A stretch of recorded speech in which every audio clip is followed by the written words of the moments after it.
bien. Je suis Cécile, alias Que font mes mains, sur les réseaux sociaux et je vous accueille aujourd'hui pour un nouvel épisode de mon podcast créatif. Et comme vous le voyez, je ne suis pas toute seule et Monsieur Que font mes mains est là. Oui, voilà. Donc, bonjour à tous et à toutes. Que dire de plus? Voilà, je suis sur ce podcast pas longtemps. Je ne vais pas rester 1h30 ou 2 heures à faire des prises de vue. Hein. Je vais rester juste le temps de ma petite partie. Très modeste contribution. Et puis après, hop, je m'éclipserai. Voilà. Il tricote. Il s'était mis à tricoter à l'occasion du trail tricot. Pour le trail tricot. Pour le trail tricot qu'on organise. Donc cette année devait être la 4e année du trail tricot que nous organisons dans à côté de chez nous, dans le Poitou. Forcément, vu le contexte actuel, le trail tricot est annulé pour cette année. Voilà. Donc la 4e édition sera en 2021. Voilà, et du coup, pour ce trail tricot, on voulait... Voilà. Le projet, c'était un grand fond noir, et puis après qu'on fasse en patchwork, qu'on écrive trail tricot, voilà, donc... Que chaque personne présente au trail tricot tricote un carré de 10 par 10, genre au point mousse, deux couleurs vives, et tout le reste était noir. Et le noir était tricoté donc par nous, et en l'occurrence par Monsieur Que font mes mains, qui a quand même été aidé. Je tiens à remercier les personnes chaleureusement, nous pouvons remercier chaleureusement les personnes qui nous ont envoyé quelques petits carrés. Trois envois, et notre copine Céline qui en a fait quelques-uns, et Héloïse qui vient aux soirées tricot de la boutique, que j'embrasse, qui nous en a envoyé voilà quelques-uns. Mais tout le reste, il y en avait combien à faire? Il y avait donc 256 petits carrés noirs de 10 par 10 et 48 grands. Donc j'en ai fait 48 grands, de 48 carrés de 20 par 20, c'est moi qui m'y suis collé, je les ai tous faits. Et donc il y a 255 petits carrés de fait, puisqu'on attend un carré que Gabin Mini-Crotte est en cours chez lui pour le coup, puisqu'il veut participer à sa façon. Donc il y a un seul carré qui n'est pas fait, mais il a une deadline large, puisque on a 2021. Donc, s'il a un peu plus de 365 jours voilà, pour le faire. Donc s'il fait une maille par jour, normalement ça devrait bien se passer, il devrait avoir largement le temps de le faire. Donc au pire, il reste un carré noir à faire. Donc 255 petits carrés noirs ont été réalisés. J'en ai fait à peu près 240, je pense, avec les dons et puis les participations de Céline. Et depuis, tu as commencé... J'ai commencé en janvier. En janvier. Voilà, en janvier, donc oui. janvier, on va dire courant janvier. Ouais, courant janvier. Janvier, février, mars, avril. J'ai fini avant. J'ai fini il y a 3 mois. 3 mois, parce que j'ai fini 3 mois. En 3 mois, il a fait 200 carrés. Pour quelqu'un qui ne savait pas tricoter, hein, il ne savait pas monter une maille, il ne savait pas mettre il savait pas faire une maille en droit, une maille en vert ou quoi que ce soit. Donc quand même, il en a fait pas mal. Plein de petits carrés noirs. Donc il y en a 130 dans la poche qu'on n'a pas encore assemblé. Après on avait commencé à assembler quelques trucs avant.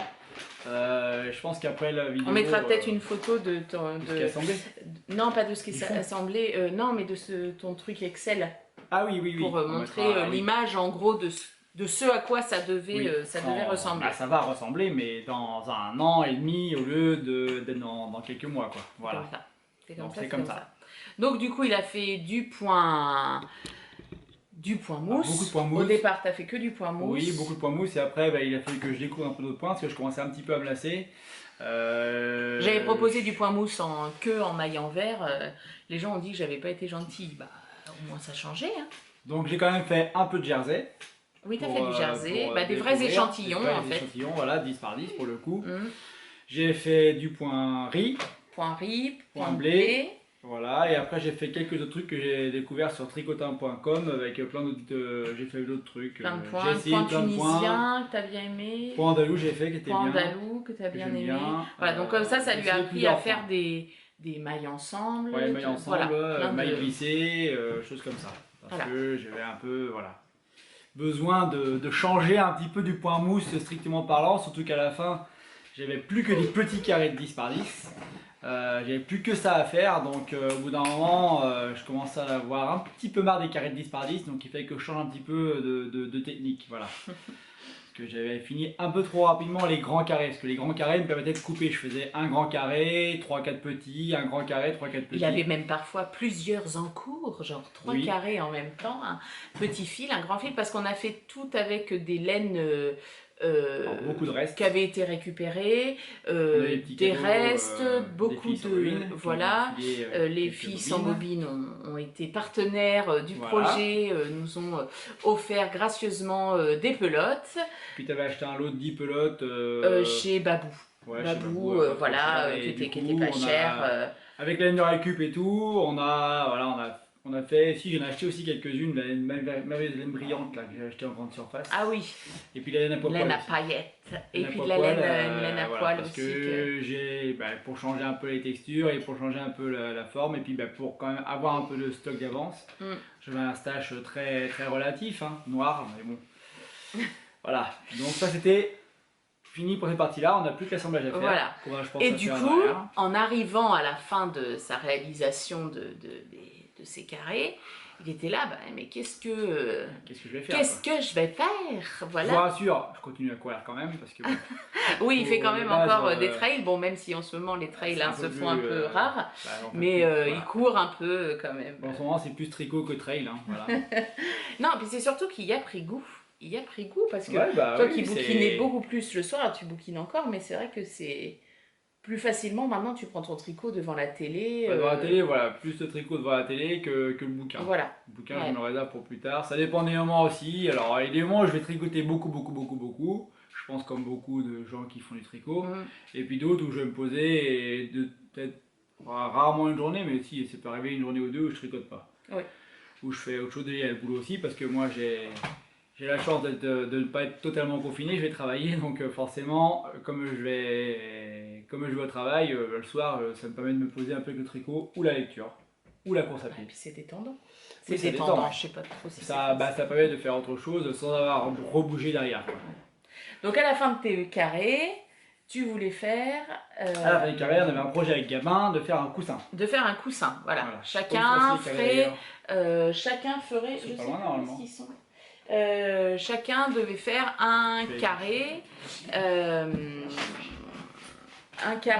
avec, ils sont là, je sais plus, on va dire, je sais plus, 45 sur 45 à peu près, et puis on aurait assemblé les deux pour faire un coussin à Gabin, sauf que Gabin a appris à tricoter, mais au bout de 3 jours, ça durait un petit peu trop, donc du coup, c'est Benoît qui les a tricotés. On va les chercher. Alors, on revient avec les carrés de tricot. Donc le premier que tu voulais faire. Le premier que je voulais faire, donc environ 40 cm. Et là, je voulais me mettre en défi de faire une belle pièce en point de riz. Voilà. Il adore le point de riz. J'adore le résultat. J'adore pas le tricoter par contre. Trop longtemps. Donc voilà, donc j'ai fait un petit carré de 40 cm. Voilà. On dirait plus une serpillière pour l'instant, hein, parce que c'est pas... Ça veut dire la grosse laine. C'est de la grosse laine. J'avais acheté quand à Paris, tu sais, quand le gros magasin où des stock laine. Ça s'appelait des stock laine. Et c'est là que je l'avais acheté. Il y en avait combien? 3. Oui, c'était de la Katia. Il y avait 3 bobines. Voilà, c'est un gros fil. Tu as tricoté en combien? 5,5? En 6. En 6. Voilà, donc un grand carré en point de riz, et ensuite, pour changer un peu la technique, parce que du coup... et puis pour apprendre des nouvelles choses. Pour apprendre des nouvelles choses, on est parti en diagonale, voilà, avec des augmentations, et puis forcément à la fin, des diminutions, avec des jolies bordures, que m'a montré ma chère et tendre, puisque j'ai la chance d'avoir un coach et une prof à domicile, donc voilà. Donc c'est vrai que ça change quand même, c'est quand même beaucoup plus joli ça. Voilà, parce que voilà, comme c'est du point mousse, ça faisait des petits, regarde, tu peux montrer bien près, pour que ça focus. Voilà, ça fait des petits boudins souvent le point mousse sur la maille lisière. Et du coup, par contre, si on la prend correctement, enfin si on la tourne un peu, voilà, ça fait une belle finition. Voilà. Donc là, il faut juste que je fasse la couture à la main, qu'on mette un coussin dedans. Et puis voilà. Sauf que du coup, ça lui a pris 3 jours. C'est ça. Et que du coup, alors on a un autre projet, on va faire un design, je pense, tous les deux. enfin, ou tu vas designer, je vais tricoter. Je vais écrire, il va tricoter, voilà, mais qu'on est en confinement et qu'on peut pas acheter de laine, que j'ai pas du tout ce qu'il faut en stock. Donc du coup, oui, en plus c'est moi qui choisis les couleurs, donc comme c'est des couleurs voilà. qui me correspondent plus, c'est des pas... stocks que tu n'as pas, donc tout à fait. plus dans les couleurs neutres, on va dire. On est très classique voilà, chez très Monsieur classique. Que font mes mains. Voilà. Et... Et du coup, la semaine dernière, ma tricopine Sandra, Cendrillon sur Instagram, a posté la photo d'une couverture. Les gens ont été assez emballés et du coup, elle a fait un cal qui s'appelle le cal de la jolie blanquette. Le cal de la jolie blanquette, c'est ça. Cal de la jolie blanquette. Donc, vous pouvez aller voir sur son groupe Ravelry. C'est ça, hein? Tout le monde fait la même. Tout le monde fait... il me semble que c'est ça. C'est le patron Habitation Throw. Habitation Throw de Helen Stewart. Yeah. Oh yeah. Tu vois? Ah, yeah, c'est bien, t'es un vrai podcaster. Bah écoute, j'ai pris les notes, hein. Je note. Et du coup, je me suis dit, oh bah oui, carrément, faire une petite couverture. C'est une couverture qui se fait avec des restes. Ouais, que des restes, environ 1 mètre au carré. Voilà. Et la taille du fil, t'as noté, c'est du fingering. Fingering, voilà. Donc de quelque chose qui se tricote entre normalement 2,5, 3,5. Là, la couverture se tricote en 4. Et du coup, j'ai proposé à Monsieur Lénamouré, j'ai dit, bah écoute... Monsieur Lénamouré. Le lapsus, c'est parce que je pense au pull après qu'on va à Monsieur Que font mes mains, pardon. Bonjour Tristan. Salut Tristan. Moi, je t'ai piqué ton pseudo l'espace de quelques instants. Je lui ai proposé que ce soit lui qui tricote la couverture, donc du coup il verrait des nouveaux points. Le patron est en anglais, lui n'a jamais tricoté en anglais forcément. J'ai jamais tricoté de patron. T'as jamais suivi un patron, et en plus il y a des jetés, des mailles ensemble, voilà, donc du challenge. Un petit challenge avec les augmentations, donc c'était un peu le même principe que le... Bah je vais le montrer du coup. Il s'est fait un slip. Je me suis fait un slip. Il vous l'essayera pas parce que son jean est tout troué. Donc bon, on va rester. Je reste dans l'esprit rock d'hier, hein, même pantalon défoncé. Hein. C'est ça. Donc avec les augmentations, avec les... Alors comment on appelle ça? J'ai noté les yo, mais c'est pas les yo, les jetés. Les jetés. Donc c'est les yo en anglais, ce que j'ai retenu que l'abréviation, je sais ce que c'est déjà.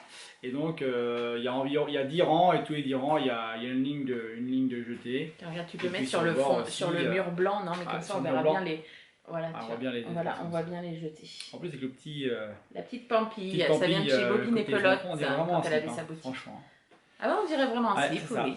Donc je change de couleur tous les... Bah, je lui ai donné mon gros sac plein de restes. Précision, j'ai la chance d'avoir plein de restes et j'ai rien à trouver. Tu te rends compte le lapsus que tu viens de dire? Il a de la chance d'avoir plein de restes. Donc heureusement que je tricote beaucoup et que j'ai plein de laine. Je ne serais pas mis au tricot si ce n'était pas. Donc, non mais... Oui. Bon. Non. Non. Bah si. Non. Oh là là. Ah, comment je vais m'en servir de ce lapsus. Non, je vais me resservir. Non mais trop tard, c'est enregistré. Par le hasard... Tout le monde a entendu. Par le hasard les milliards de projets, le nombre de projets que tu fais, de toute façon, il y a forcément des restes. Donc j'ai malheureusement un choix multiple de restes. Si, un choix multiple. Pas trop de couleurs par contre. Il y a des couleurs qui sont un petit peu en manque. Bizarrement, j'ai pas trouvé de jaune moutarde en fingering.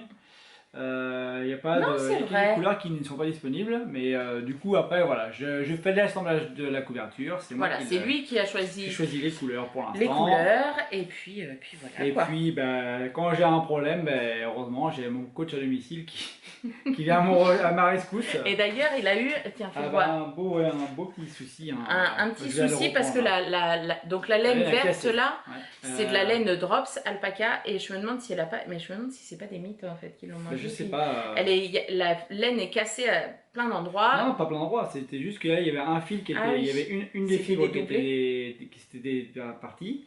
Et puis quand j'ai voulu reprendre, le fil tenait encore. Mais, et puis il y a une petite maille qui est perdue. Bon, c'est pas grave, on a mis une petite épingle comme ça. Et puis tu vas redéfaire. Je vais redéfaire le rang et puis je vais le reprendre. C'est le meilleur moyen. Donc voilà. Donc quand vous stressez pour les patrons en anglais et tout ça, alors vous allez dire oui, c'est facile, lui il est à domicile. Oui, mais c'est tout à fait possible. Enfin, je veux dire, après, Après, une fois qu'il a compris ce que ça voulait dire quand après, on là disait où j'arrive, là où c'est compliqué, c'est quand j'arrive sur les rangs où il y a une abréviation que j'ai pas encore vue. Voilà. Oui, voilà. Ou surtout la première partie. Voilà, la première partie, là, le début était un peu plus Oui, parce qu'on compliqué. commence par faire un... Le patron est gratuit jusqu'à fin avril, si vous voulez aller le télécharger avec un code, mais qui est noté dans la fiche Ravelry. De toute façon, tous les liens sont sur mon blog, comme d'habitude. Et en fait, il faut faire un petit taille corde. Voilà, et ensuite on le met sur le côté. On tourne à 90, on relève des mailles, on retourne à 90 et on tourne des mailles. Pour faire, voilà, montre bien ton... Pour le début. L'espèce de début, là. Voilà, pour faire cette partie-là. C'est bon. Voilà, pour faire cette partie-là. Là, j'avoue, c'était un peu plus compliqué. Parce que c'est quelque chose que j'avais mais c'est toi qui l'as fait. Tu as relevé des mailles. Voilà. Et puis sur le bord, avec un système de mailles glissées et de mailles tricotées, ça fait comme un i-cord. Attends, je te cache. Ouais, tu me caches. Voilà. Voilà, ici. Pour que ce soit, ça fait une... Et il y a un jeté tout le long aussi. Voilà, pour faire l'augmentation, pour permettre... Et puis ça fait aussi des petits ronds, des petits jetés tout le long. Ouais, ça va être trop belle. Comme ça, tout le long de la bordure, on va dire ça comme ça. C'est comme ça qu'on dit. Eh bien très bien, tu vois comme quoi des fois, je dois écouter... T'es en passation d'examen de podcast, alors fais attention, dis pas de conneries. Ouais, bon, l'examen est passé, maintenant je vais pouvoir souffler, l'oral est fini, ça fait déjà 10 minutes, hein, j'ai bien Oui, bah oui, parce qu'il y a la partie d'avant, ça fait peut-être même 15 minutes. 15 minutes de podcast. Voilà. Bon, il n'y aura pas la présence de monsieur Que font mes mains à chaque podcast, hein, non, il viendra, pas assez. Tu viendras quand tu auras fait la moitié. Oui, je viendrai quand j'aurai fait la moitié. Quoi, donc, quand il aura fait la moitié de la couverture, comme ça on verra toutes ces couleurs. Et puis, bah oui, parce que... Donc cette laine-là, toi tu as une histoire avec les laines à raconter. Celle-ci, c'est de la single de chez Madeleine. Non, c'est pas de la laine de chez Madeleine, c'est de la laine de chez Pauline. Je m'en suis servi pour faire le gilet pour roulez-vous. Tu sais, mon gros gilet avec toutes les torsades que je mets, tout ça. C'est ramasser les pommes de pin, donc en single soie. Ici, c'est de la laine toute fine, c'est de la laine du scarabée en lace.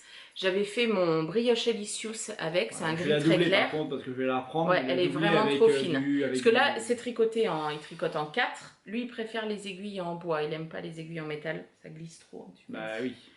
Et là, celle-ci, elle est vraiment trop fine, quoi. Celle-ci, c'est le Mérinos de chez Pauline, ébloui par la nuit. Ici, c'est... j'ai tricoté un gilet tout en dentelle, c'est de la fil coloris Havane, me semble, Mérinos soie, et ça c'est de la drops alpaca verte, voilà.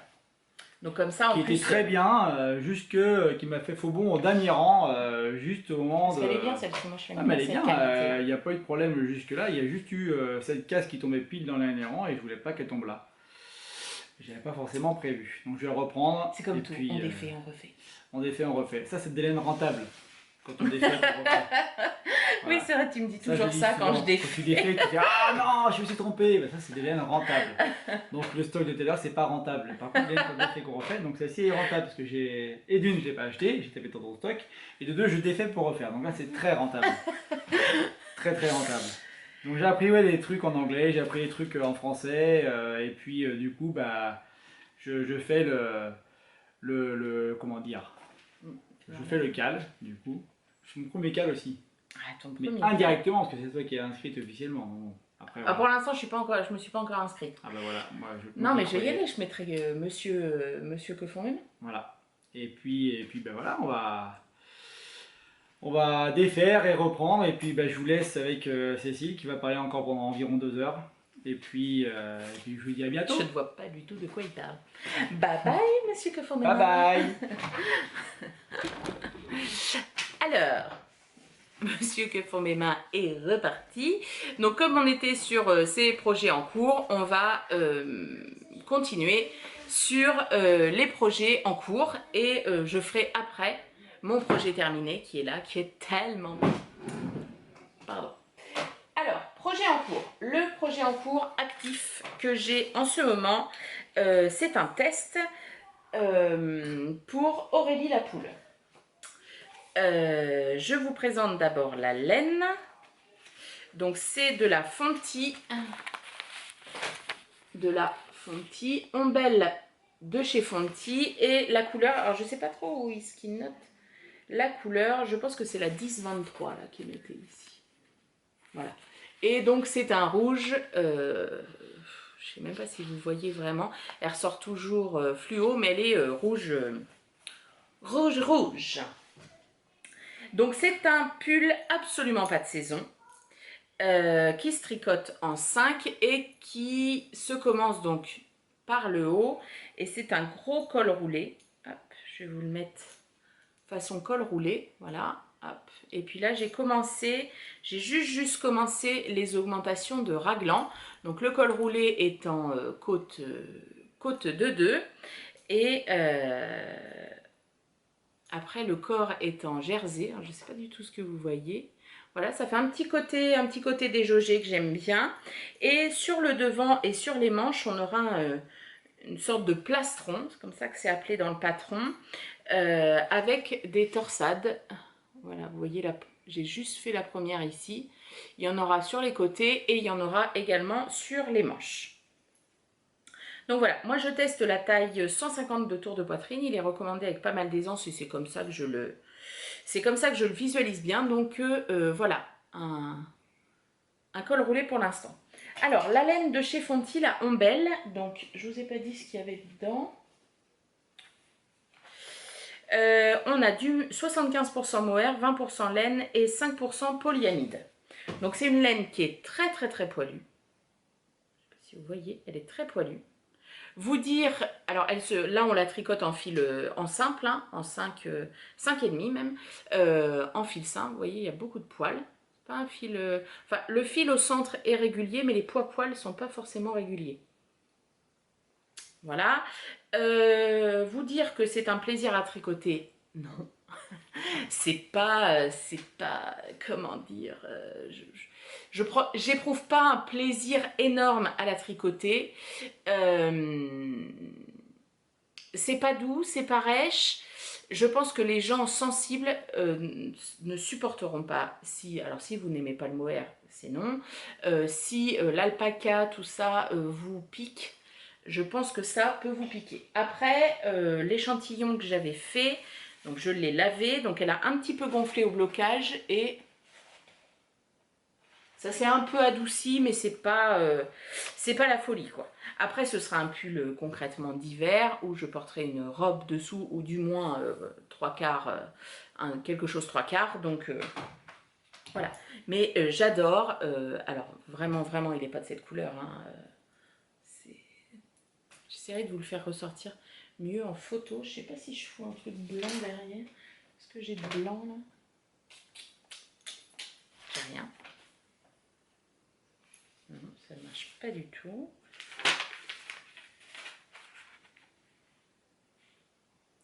Ça ne marche pas du tout. Voilà, je sais pas. À côté, j'ai une espèce de boîte avec Mini-Crotte qui joue avec. Voilà, qui est bien rouge. Voilà, c'est plus rouge comme ça. Hop. Donc voilà, ça c'est mon encours actif. Qui est commencé depuis, je sais plus, 2 jours, 3 jours. Et ensuite, j'ai un autre test que je vais débuter, je pense, demain.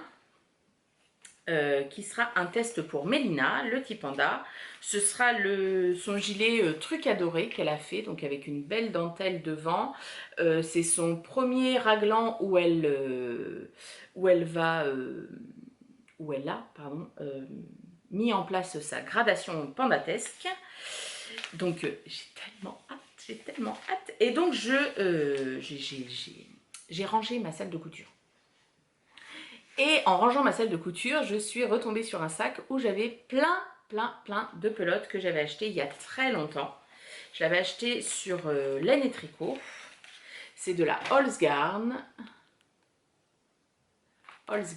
Et c'est Samarkand. Alors 75% ULD, je ne sais pas ce que c'est. 25% silk, soie sûrement. Donc les pelotes font 50 grammes et c'est 575 mètres au 100 grammes.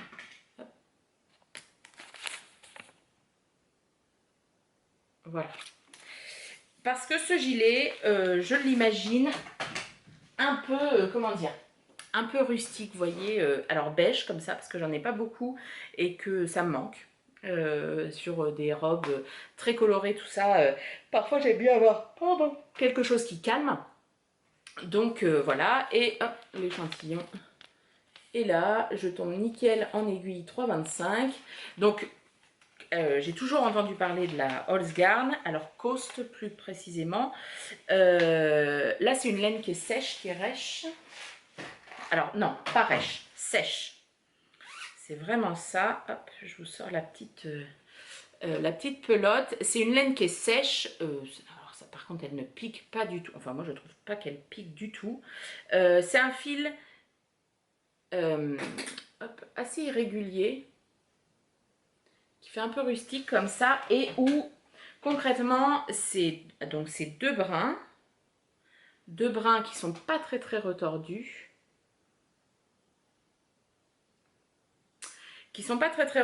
Donc c'est facile de piquer dedans. Donc il faudra que je fasse attention à bien coudre. Mais je pense qu'il va être très beau. Et donc du coup j'avancerai les deux tests en parallèle. On va y arriver. Voilà, celui d'Aurélie, j'aimerais bien arriver à la séparation des emmanchures. Pour commencer après celui de Mélina, arrivé aux emmanchures. Donc pour le test à Mélina, quelle taille je fais? Donc les patrons de Mélina se choisissent en fonction de notre mesure dos, la mesure entre chaque trou fait par les bras quand on les a le long du corps, voilà, dans le dos. Donc moi quand je fais ça, je tombe sur la taille. Je l'ai noté pour celui-ci. Alors, c'était pas pareil pour le pull boxy, donc je sais pas, est-ce que je m'étais... Enfin, c'est pas moi qui me suis mesurée, mais enfin bref, peu importe.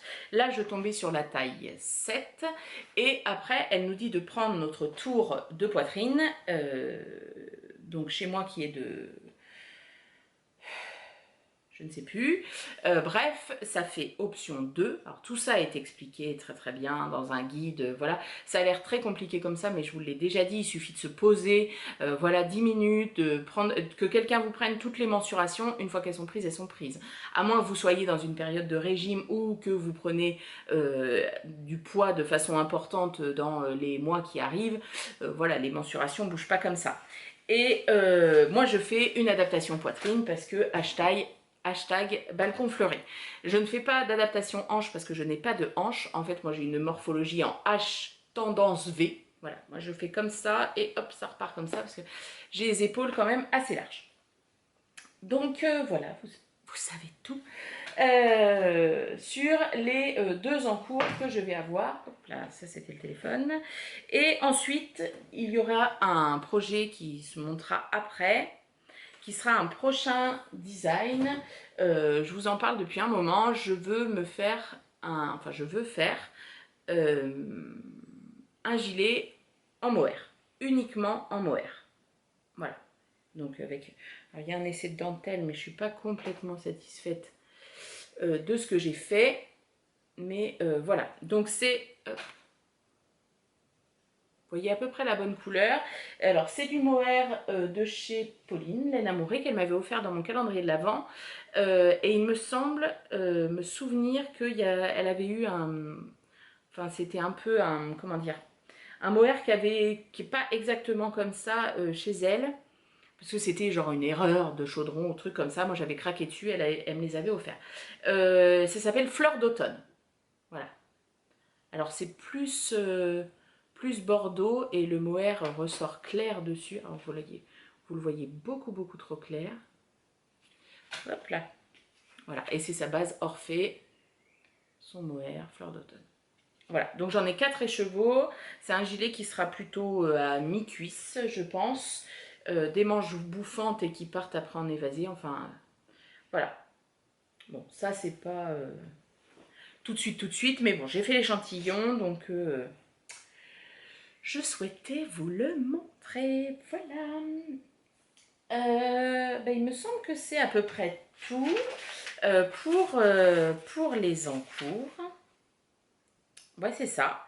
Et puis, je vais faire une petite pause et je vous retrouverai pour les projets, enfin, le projet ici, magnifique, terminé.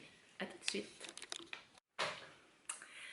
Alors, me revoici et cette fois-ci, nous allons parler du projet terminé. Tan, tan, tan, tan, tan, tan, tan. Tan, tan, tan, tan, tan, tan, tan. Regardez-moi cette merveille. Il s'agit du pull Boxy Lico, Likho, de Independence World. Absolument, absolument splendide. Voilà. Quand elle l'avait sorti, j'avais craqué dessus. Donc elle le fait avec 3 couleurs. Il y a une couleur ici, vous voyez, hop, dans le triangle qui est là, et une couleur ici, et il y a aussi une manche, hop, je crois que c'est celle-ci normalement, non, manche droite, manche gauche, qui est normalement en 2 couleurs. Donc moi j'ai adoré son pull.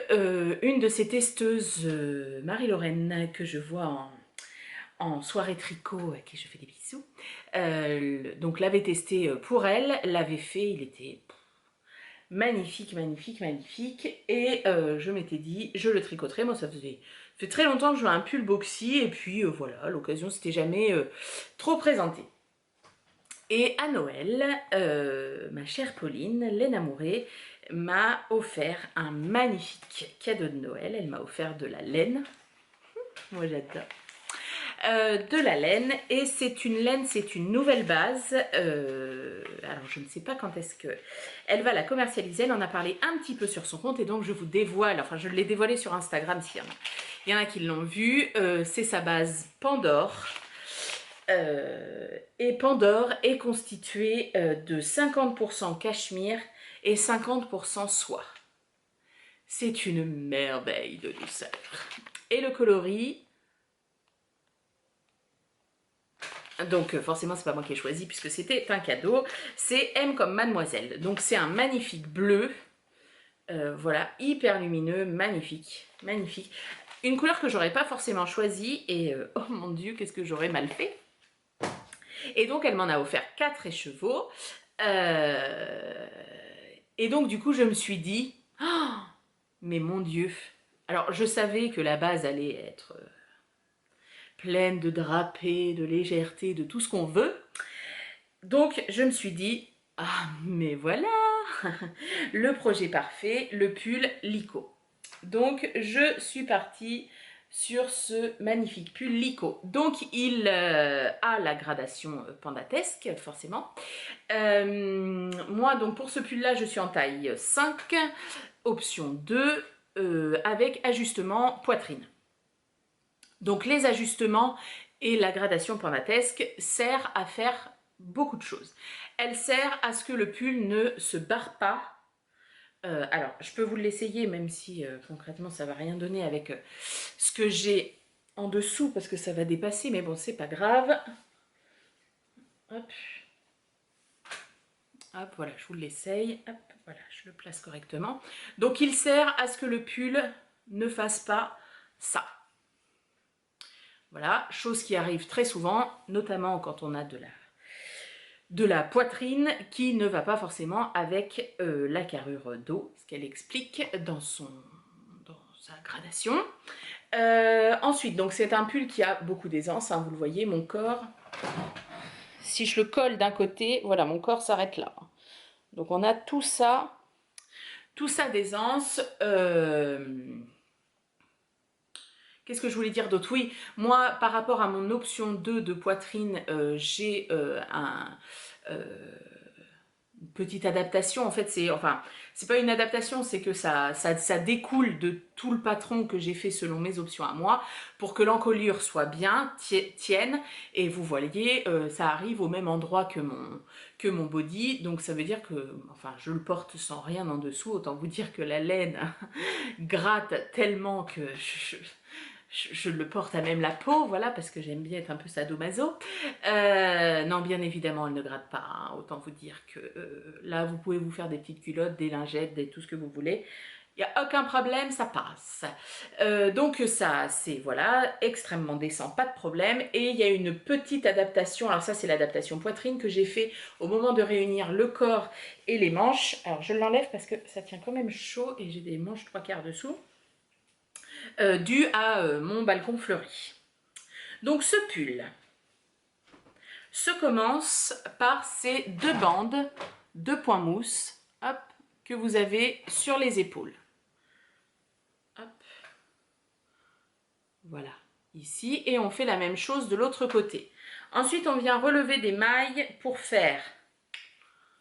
On vient, hop, hop, hop, on relève des mailles, on monte des mailles, on relève des mailles, on tricote le dos. Ensuite, on laisse en attente, on relève des mailles sur de l'autre côté de cette bande de point mousse et on fait le demi-devant, donc qui est droite d'un côté parce que c'est une emmanchure, ce qu'on appelle drop shoulders, me semble que c'est ça, hein. Donc droite comme ça, il n'y a pas une forme d'emmanchure comme ça, et avec des augmentations régulières pour former ce V de l'encolure. Même chose de l'autre côté, après on réunit. Hop, on réunit en rond ici, et comme moi je savais d'office que je le ferais quand une couleur, j'aurais très bien pu continuer tout droit jusqu'à la longueur indiquée et faire la bordure après. Sauf que ce que je trouvais extrêmement beau dans ce pull, hop, c'est cette chose là, c'est cette grande, comme ça fait comme une tresse en fait. Hop, je vais vous montrer un endroit où il y en a plusieurs par exemple. Hop, ça c'est un fil qui ressort. Voilà, vous voyez là où il y en a plusieurs. Voilà, regardez comme c'est beau. Et là vous avez la vraie couleur, hein. Ça je trouvais ça très beau. Donc c'est un système, on rabat et on relève des mailles après. Alors il faut aimer rabattre et relever plein de fois des mailles. Et donc pour former, hop, vous voyez cette grande diagonale, on va travailler en rang raccourci, donc en aller-retour, hop, comme ça, jusqu'à temps d'arriver au premier, donc, hop, où est-ce qu'il est? En bas, là, qui est pratiquement la longueur du pull final. On relève et on fait la même chose pour rattraper de chaque côté en faisant, voilà, ce premier triangle. Qu'est-ce que j'ai dessus? Des fils. Pour faire donc ce premier triangle et après cette grande bande en bas. Donc moi je l'ai rabattu une première fois, sauf je trouvais qu'il n'était pas assez long. Alors en soi, il était assez long, hein, il n'y avait pas, voilà, il n'était pas trop court. Sauf que comme je le porte avec un jean, moi je trouve qu'on voit un petit peu trop mon bourrelet de ventre et que si je lève le bras pour faire quelque chose, ça remonte un petit peu au-dessus du pantalon et on voit mon poignet d'amour là et j'aime pas trop ça. Donc du coup j'ai redéfait la bande de finition qui sont quelques rangs au point mousse et j'ai rajouté, je lui ai rajouté 4 cm. Hop. Alors j'avais déjà rajouté 1 cm ici et j'en ai rajouté là et j'ai refait ma bordure. Donc comme ça je l'ai fait une fois que le pull était terminé. J'ai pesé ma laine, j'ai fait un rang, j'ai vu combien de grammage je faisais pour faire un rang, j'ai divisé, j'ai fait le nombre de rangs que je pouvais. J'avais 4 écheveaux, donc c'est 400 mètres au 100 grammes. Il me reste, je l'ai pesé l'autre fois, 2,3 grammes de mon dernier écheveau. Donc c'est bien, la laine est utilisée jusqu'au bout, j'adore.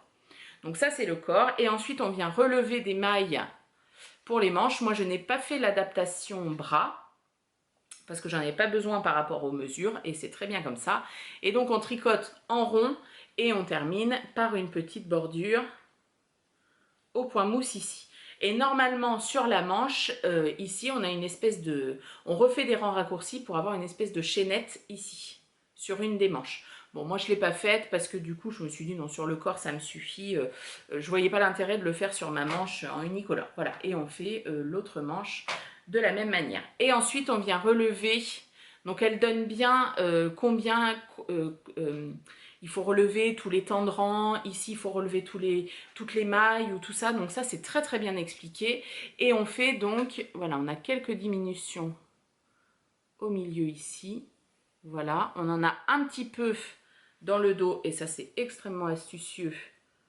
Vous voyez ici là, parce que ça permet de tenir l'encolure et qu'elle vienne continuer cette espèce de pente ici qui souvent je pense amène les pulls à se barrer pour faire une belle encolure au point mousse.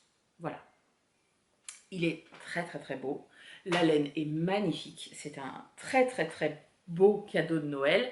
Parce que, alors je ne sais pas à combien sont les écheveaux, parce que bah, c'est un cadeau. Donc, je ne demande pas le ticket de caisse avec, entre guillemets.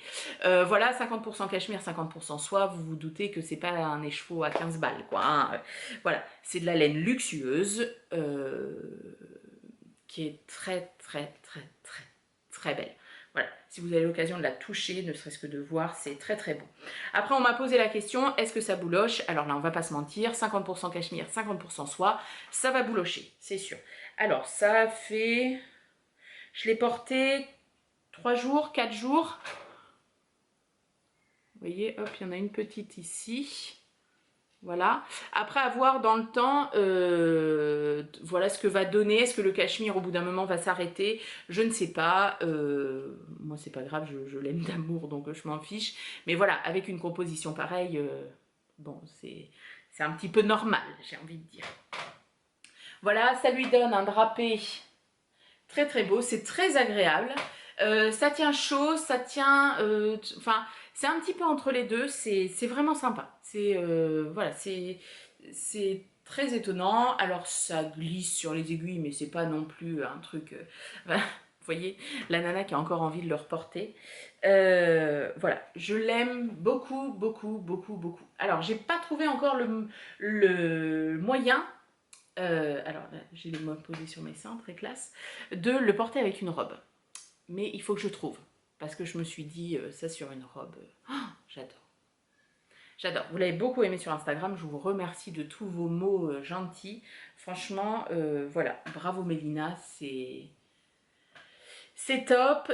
Il n'y a pas tous les défauts qu'on pourrait reprocher au boxy. Alors à moins qu'on dise il est trop large. Bon, bah, dans ces cas-là, on ne fait pas un boxy, hein, j'ai envie de dire. Moi, il est top. Il est top. Il ne bouge pas. Enfin... Je ne peux que vous encourager. Donc voilà, vous avez une version, je ne sais pas si elle avait des testeuses qui l'avaient fait en une seule couleur, mais du coup ça vous donne une idée. Une idée. Alors je ne sais pas si je le retricoterai parce que bon, c'est pas ce que je vais... Alors là, oui, si, dans la période de confinement, tout ça, c'est vrai que je mets ça, je mets un jean, alors que j'ai ressorti du fin fond de ma penderie. Je pense que ça fait au moins 5 ans que je ne l'avais pas porté. Bon, il me va encore, c'est essentiel. Voilà, en ce moment, c'est vrai que sans réfléchir, je vais facilement aller vers lui. Après, pour tous les jours, pour aller travailler, je suis pas sûre que ce soit quelque chose vers lequel je vais me diriger en premier. Donc, je sais pas si je retricoterai un. Après, je me dis qu'un gris avec des speckles, avec des couleurs, ça peut être sympa. En unicolore, hein. Après, moi, pas 3 couleurs parce que je sais que je le porterai plus facilement. Mais voilà, je ne peux que vous encourager, c'est un vrai coup de cœur. Je l'aime d'amour, quoi, je l'aime d'amour. Franchement, top, bravo, bravo. Alors là, il y a une vieille... Je sais pas pourquoi il est comme ça, je crois qu'il était sur une chaise. Bravo, bravo Mélina, je me suis fait un nouvel ami. Regardez, porté n'importe comment, tout lui va, ce pull, tout lui va, regardez. Comme ça, j'en renchale parce que j'ai un petit peu froid. Voilà, bah tout de suite, la nana est folle. Bref, mon projet terminé, il m'aura demandé, alors, vous êtes débutant en tricot, vous voulez faire un premier pull, je vous conseille pas forcément de faire celui-ci. Pour la simple et bonne raison qu'il faut quand même s'accrocher, c'est une belle bête, hein. C'est comme le kimono que je vous avais présenté il y a 1 ou 2 épisodes, je ne me rappelle plus, voilà, c'est du gros métrage. On travaille en plus en aller-retour, hein. On ne fait pas que des rangs ronds, enfin à moins que vous ne vouliez pas faire comment dire, les chaînettes, là, les sortes de chaînettes, il peut être tricoté, oui, tout en rond, et en faisant les adaptations que propose Mélina. Ça c'est tout à fait possible. Elle le propose d'ailleurs, hein, on n'est pas obligé de suivre dire, on a une forte poitrine, mais on n'a pas envie de faire le truc, l'adaptation poitrine, on le fait pas, hanche ou quoi que ce soit. Enfin, après, chacun est libre de faire ce qu'il veut. Après, la base du pull, sur la réflexion de comment tient le col et tout ça, moi je trouve ça hyper intéressant et pour le coup, ça marche. Donc voilà. Voilà. Oui, donc un premier projet, un premier vêtement, non, pas forcément. Après, ça peut être, je crois que je l'ai conseillé à quelqu'un, je sais plus si c'est sur ça ou si c'est sur le kimono, ça peut tout à fait être un projet au long cours, c'est-à-dire que, je sais pas, telle semaine on fait le dos, l'autre on fera un demi-devant, puis entre-temps on avance sur autre chose, avec de la dentelle par exemple, quelque chose qui a un peu plus de challenge entre guillemets au niveau réflexion que du jersey. Voilà, ça peut être tout à fait être quelque chose qui est fait sur le long terme. Moi, je voulais le terminer parce que je savais que j'allais le porter maintenant et puis que voilà, d'avoir plusieurs en cours, ça me saoule. Donc voilà. Oui, j'arrête pas de vous le montrer, j'arrête pas de bouger, je m'en fais un copain. Voilà. Ça convient aussi. Tour de cou, voilà, formidable. Bref, voilà. Et puis cette nouvelle base Pandore de Laine Amourée. Une petite merveille. Encore merci Pauline et Tristan pour ce magnifique cadeau du Papa Noël. Voilà. Donc c'était mon projet terminé en tricot. Et du coup, je vais enchaîner sur le projet terminé en couture que j'ai cousu ce matin. Il s'agit du pantalon Papao de Ready to Sew. Donc Ready to Sew a sorti sa nouvelle collection. Donc le pantalon Papao, la salopette Patsy et une veste. Et du coup j'ai craqué sur les deux premiers modèles, le pantalon et la salopette, le jour de leur sortie, je les ai achetés direct. Et je voulais me les coudre. Sauf que dans le stock que j'ai, alors c'est pas que j'ai pas de stock tissu, hein, nous entendons-nous bien, mais il faut quand même un sacré métrage, enfin surtout pour la salopette, pour le pantalon un petit peu moins, 2,40 m je crois, et j'avais pas. Mais par contre j'avais ce coupon, hop, je vous montre, le coupon qui est là, qui est un tissu de chez Cousette, qui est un chêne et trame, mais un chêne et trame, alors qui a sûrement un nom particulier, mais là comme ça je ne sais pas, qui a une... les fils sont tissés mais de manière assez déjaugée, de manière assez lâche en fait, c'est pas quelque chose qui se tient, c'est quelque chose qui est très très fluide. Et j'en avais 2 mètres. J'ai une de mes abonnées avec qui j'ai discuté à un moment donné qui m'a dit... qui l'a cousu avant moi du coup, qui m'a dit moi dans 2 mètres c'est rentré, si les poches, fond de poche, tout ça tu fais pas dans le même tissu. Bon bah moi ça rentrait pas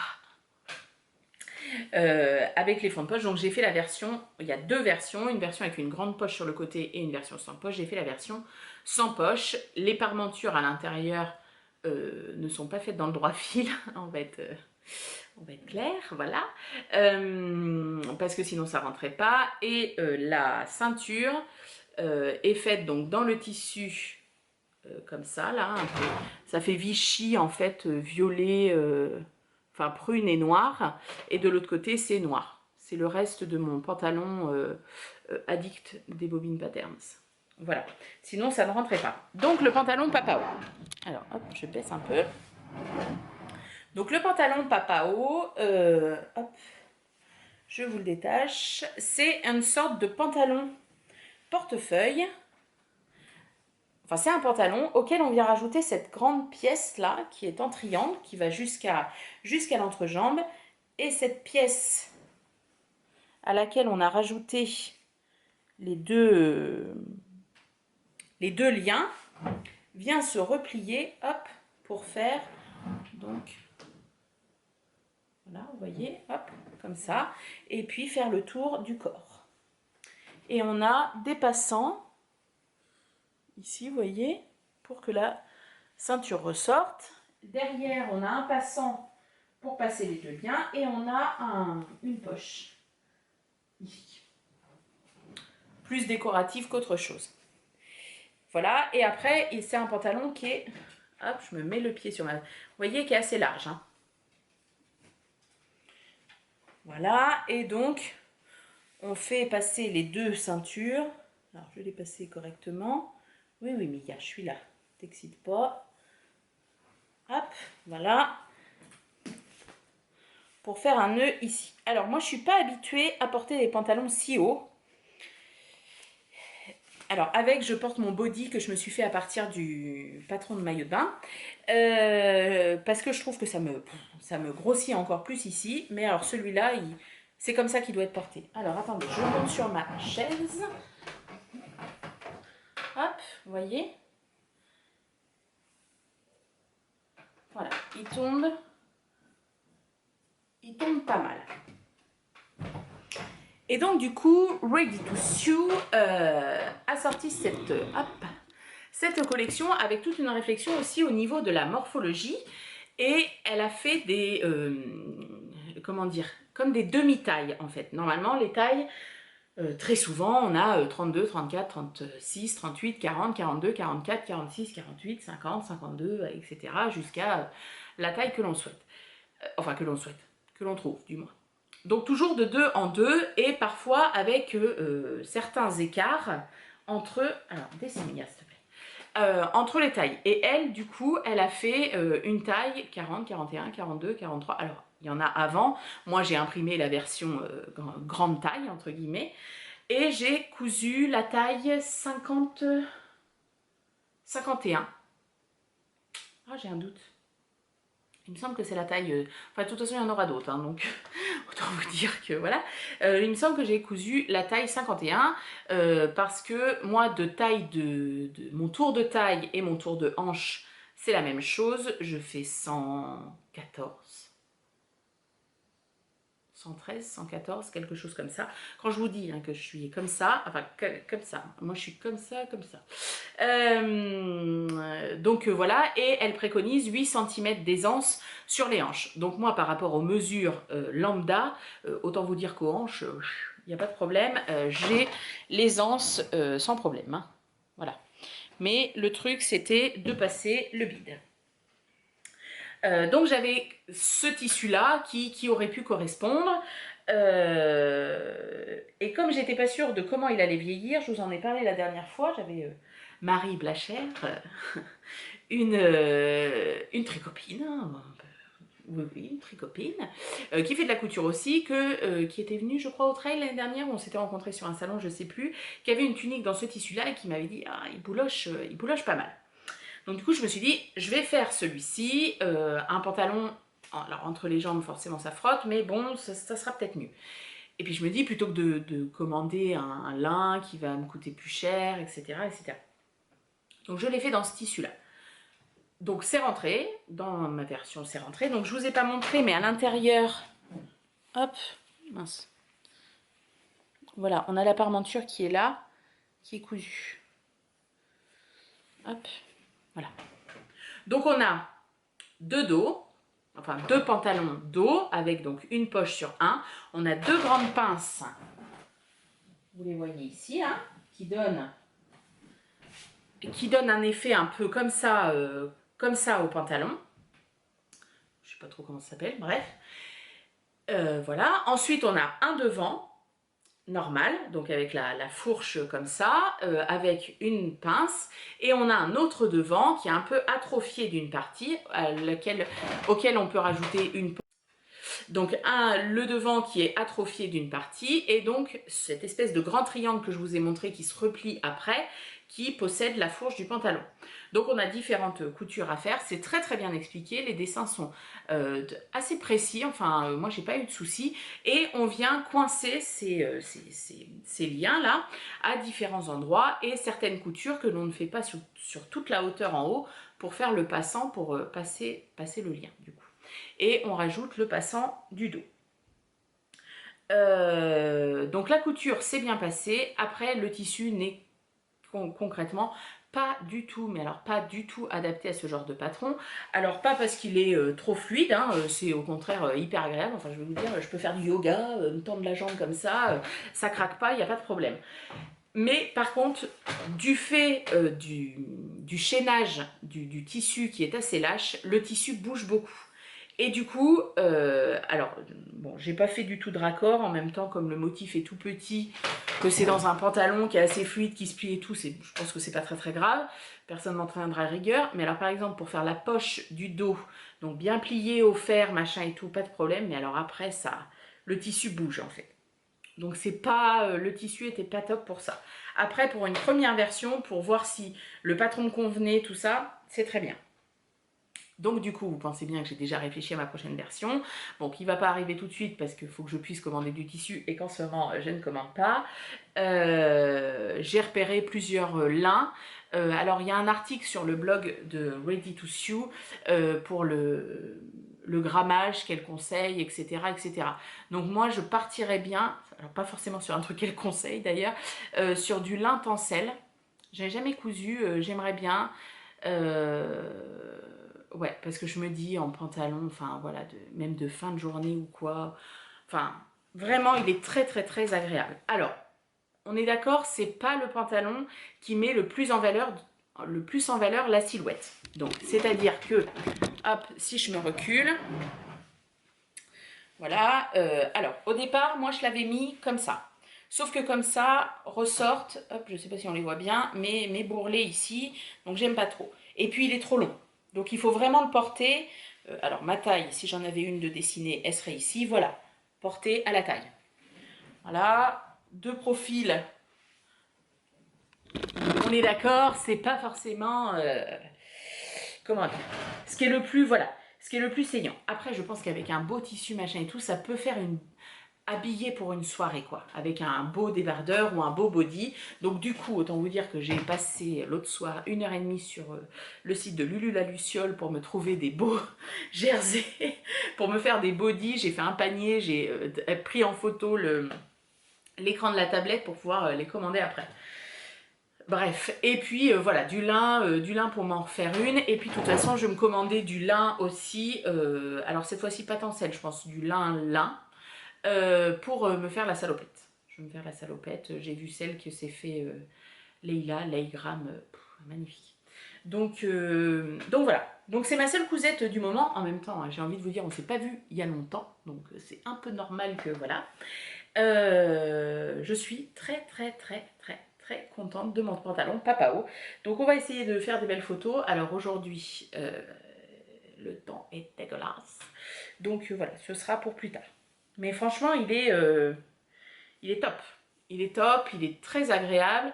Le fait d'avoir le lien, ça serre pas, ça comprime pas le bit, quoi. Donc ça, c'est assez agréable. Je regarde parce que dans l'arbre en face, il y a une pie qui est en train de faire la cour, je pense, à un... Bref. Voilà, donc du coup, pour le tricot et la couture, c'est tout. C'est tout ce que j'avais à vous présenter. Et du coup, on va faire une rubrique point lecture. Et après, on fera une rubrique blabla avec... je vous ai proposé de me poser des questions. Vous m'en avez posé, donc j'y répondrai.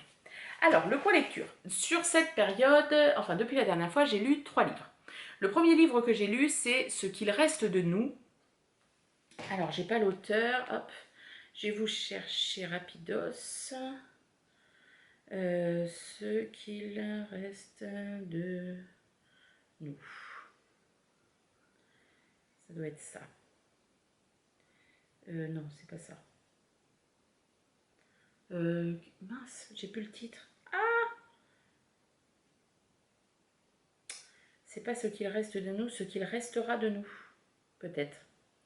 Ce qu'il restera de toi. Non. C'est pas ça non plus. Ah! Ce qu'il reste de nous.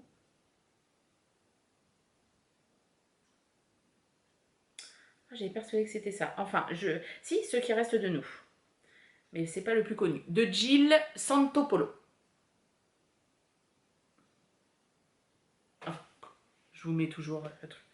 Alors, un livre que j'ai emprunté à la médiathèque, à côté de chez moi. Le livre commence le 11 septembre 2001. Oui, c'est ça, en 2001, quand les 2 tours sont percutées par les avions et qu'elles tombent. Donc on retrouve une jeune fille comment dire, reste... alors, attendez, je vais essayer de trouver les... voilà. Donc, ce jour-là, deux personnages se rencontrent, donc Lucie, la jeune fille, et Gabe, ou Gab, je ne sais pas trop comment on le prononce, se rencontrent, et en gros, ça match, quoi. Vous voyez, le coup de foudre tout de suite. Donc ils sont ensemble quand les tours sont percutées, quand elles chutent et que ce brouillard de fumée se met au-dessus de New York. Et donc Gabe, qui prend des photos, photographie la scène du haut d'un immeuble, et ils sont tous les deux, et vraiment ça match, quoi. Et ils s'embrassent. Donc, sauf que Gab est déjà avec quelqu'un avec qui il fait le choix de rester plutôt que de se mettre en couple avec Lucie. Donc Lucie continue sa vie, toujours avec ce regret dans la tête de voilà, d'avoir loupé en gros l'amour de sa vie. Et un an à peu près après, ils se retrouvent, et puis l'alchimie est là. Et cette fois-ci, ils se mettent en couple et ils vont vivre leur histoire d'amour jusqu'au moment où Gab, qui est devenu vraiment photographe professionnel, va faire le choix tout seul de partir en Irak pour photographier l'actualité là-bas, la guerre là-bas. Donc voilà, et puis chacun continue la vie de son côté. C'est un livre, c'est une très très très belle histoire d'amour. Moi je suis une grande amatrice des histoires d'amour. Là ça fait partie des plus belles histoires d'amour que j'ai lues. Et l'écriture, alors l'écriture est très agréable, et en fait c'est Lucie qui parle. Donc elle dit je, et en fait quand elle raconte l'histoire, elle l'a fait comme si elle parlait à Gab, en lui disant tu te souviens de ça, ou voilà ce que j'ai ressenti à ce moment-là, etc., etc. Et du coup, on se doute que si elle lui parle comme ça, on se pose la question, est-ce que c'est parce qu'elle lui a écrit tout ça pour lui donner, je sais pas, peut-être quand ils sont vieux ou quoi. Est-ce qu'elle lui écrit parce que il est mort et elle est devant sa tombe. Est-ce qu'elle lui écrit parce qu'ils ils se sont retrouvés à un moment donné, ils se racontent leur histoire, chacun de leur point de vue, on sait pas. Mais du coup, ça tient en haleine et on a envie de savoir pourquoi. Bon, au bout d'un moment, on se doute de comment, de la finalité de l'histoire. C'était très très très bien. J'ai chialé. À la fin du livre, j'ai pleuré. C'était très émouvant. Enfin, voilà, c'était une très très belle histoire d'amour. Franchement, je vous conseille. C'était très sympa. C'était assez bien écrit. La traduction est bonne aussi. Donc, non, non, franchement. Et le titre est très très bien choisi. Voilà, je trouvais ça très bien. Donc ça, c'est le premier livre que j'ai lu. Deuxième livre que j'ai lu, ça s'appelle Arcadie. Donc je vous mets pareil la couverture ici. Ça, c'est un livre qu'une collègue m'avait demandé. Elle m'a dit, ce serait bien, ça change, que le CDI l'est, tout ça. Elle l'avait donc, je l'avais acheté.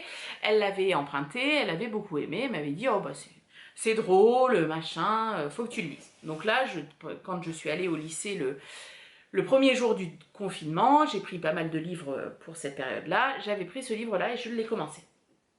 Donc l'histoire, c'est une jeune fille que l'on suit au départ qui voyage avec ses parents à l'autre bout de la France.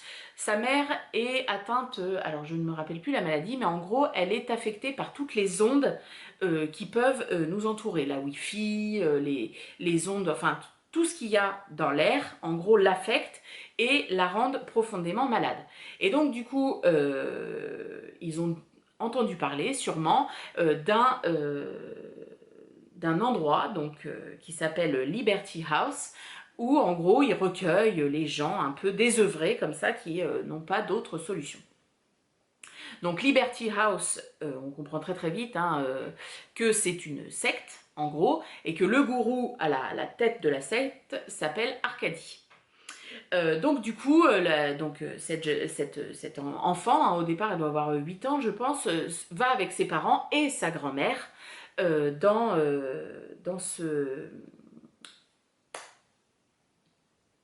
cette secte. Voilà. Alors elle a une grand-mère qui est complètement allumée, c'est très drôle comment elle l'a décrit. Et donc du coup comment dire, peu à peu elle se met aussi à vénérer ce gourou, ce Arkady, à en faire l'homme parfait, elle a envie que ce soit lui qui la déflore, etc. etc. C'est un livre que je n'ai pas fini, ça arrive très rarement, mais bon, pour moi ça part trop loin. Pour moi ça part trop loin, Alors j'ai beaucoup ri, franchement quand elle décrit sa grand-mère qui adore se promener nue partout, c'est très très drôle. Voilà, moi après on me perd, il n'y a pas du tout de repères spatio-temporels, c'est très particulier. Le résumé à l'arrière parle de donc, cette secte qui n'a pas les portes ouvertes, hein, comme toute bonne secte qui se respectent, et que du coup ils sont en fait, si, au niveau spatiaux aussi, on sait que c'est à la frontière entre la France et l'Italie, et il va y avoir le flux de migrants, et donc la question se pose, est-ce que la secte va ouvrir sa porte ou quoi? Moi j'en ai lu un tiers, il n'y avait toujours pas cette question des migrants qui étaient arrivés. Ouais, c'était un petit peu trop déjanté, voilà, très très peu de paroles, très très peu de dialogue, tout dans la description, les ressentis, etc. Très particulier, moi j'ai pas du tout accroché, alors peut-être aussi que c'est dû à la période, hein. Moi je pense foncièrement que nos lectures sont aussi, comment dire, influencées par le contexte enfin, actuel, que ce soit celui-là ou un autre, hein, peu importe. Donc voilà, j'ai pas fini. Si vous l'avez lu, je suis curieuse d'avoir vos retours. J'en ai parlé à ma copine Céline qui a regardé sur Babelio, et alors les gens qui n'ont mis aucune étoile au livre, donc pour le noter, ont mis, bah, en gros, ils savent pas ce qu'ils en ont pensé, donc bah, ils notent pas. Donc voilà, c'est un ovni. C'est un ovni. J'avais lu la vraie vie de Dieudonné, je sais plus l'auteur, enfin bref, qui avait été au concours lycéen. C'était un ovni, là c'est encore plus un ovni que la vraie vie. Mais bon. Et du coup, j'ai commencé un autre livre, alors qui n'est pas du tout dans ma zone de confort lecture. Ça s'appelle Surface de Norek, je ne sais plus comment. Et là, c'est un polar. Donc apparemment, l'auteur est assez connu dans l'univers des polars. Et donc là, on se retrouve... Alors, c'est un auteur... Alors, je ne sais pas si ses autres livres sont comme ça, mais celui-ci est comme ça. Il prend pas de gants. C'est-à-dire, il vous pose pas le cadre, machin, on est là, on parle de telle personne. Non. Tout de suite, t'es dedans, tout de suite, ça y va, quoi. Donc, tu suis la policière qui rentre chez un trafiquant de drogue pour faire une perquisition. Ça se situe à Paris au départ. Donc elle arrive, elle va pour rentrer dans... Gabin, s'il te plaît, la fais pas japper, merci.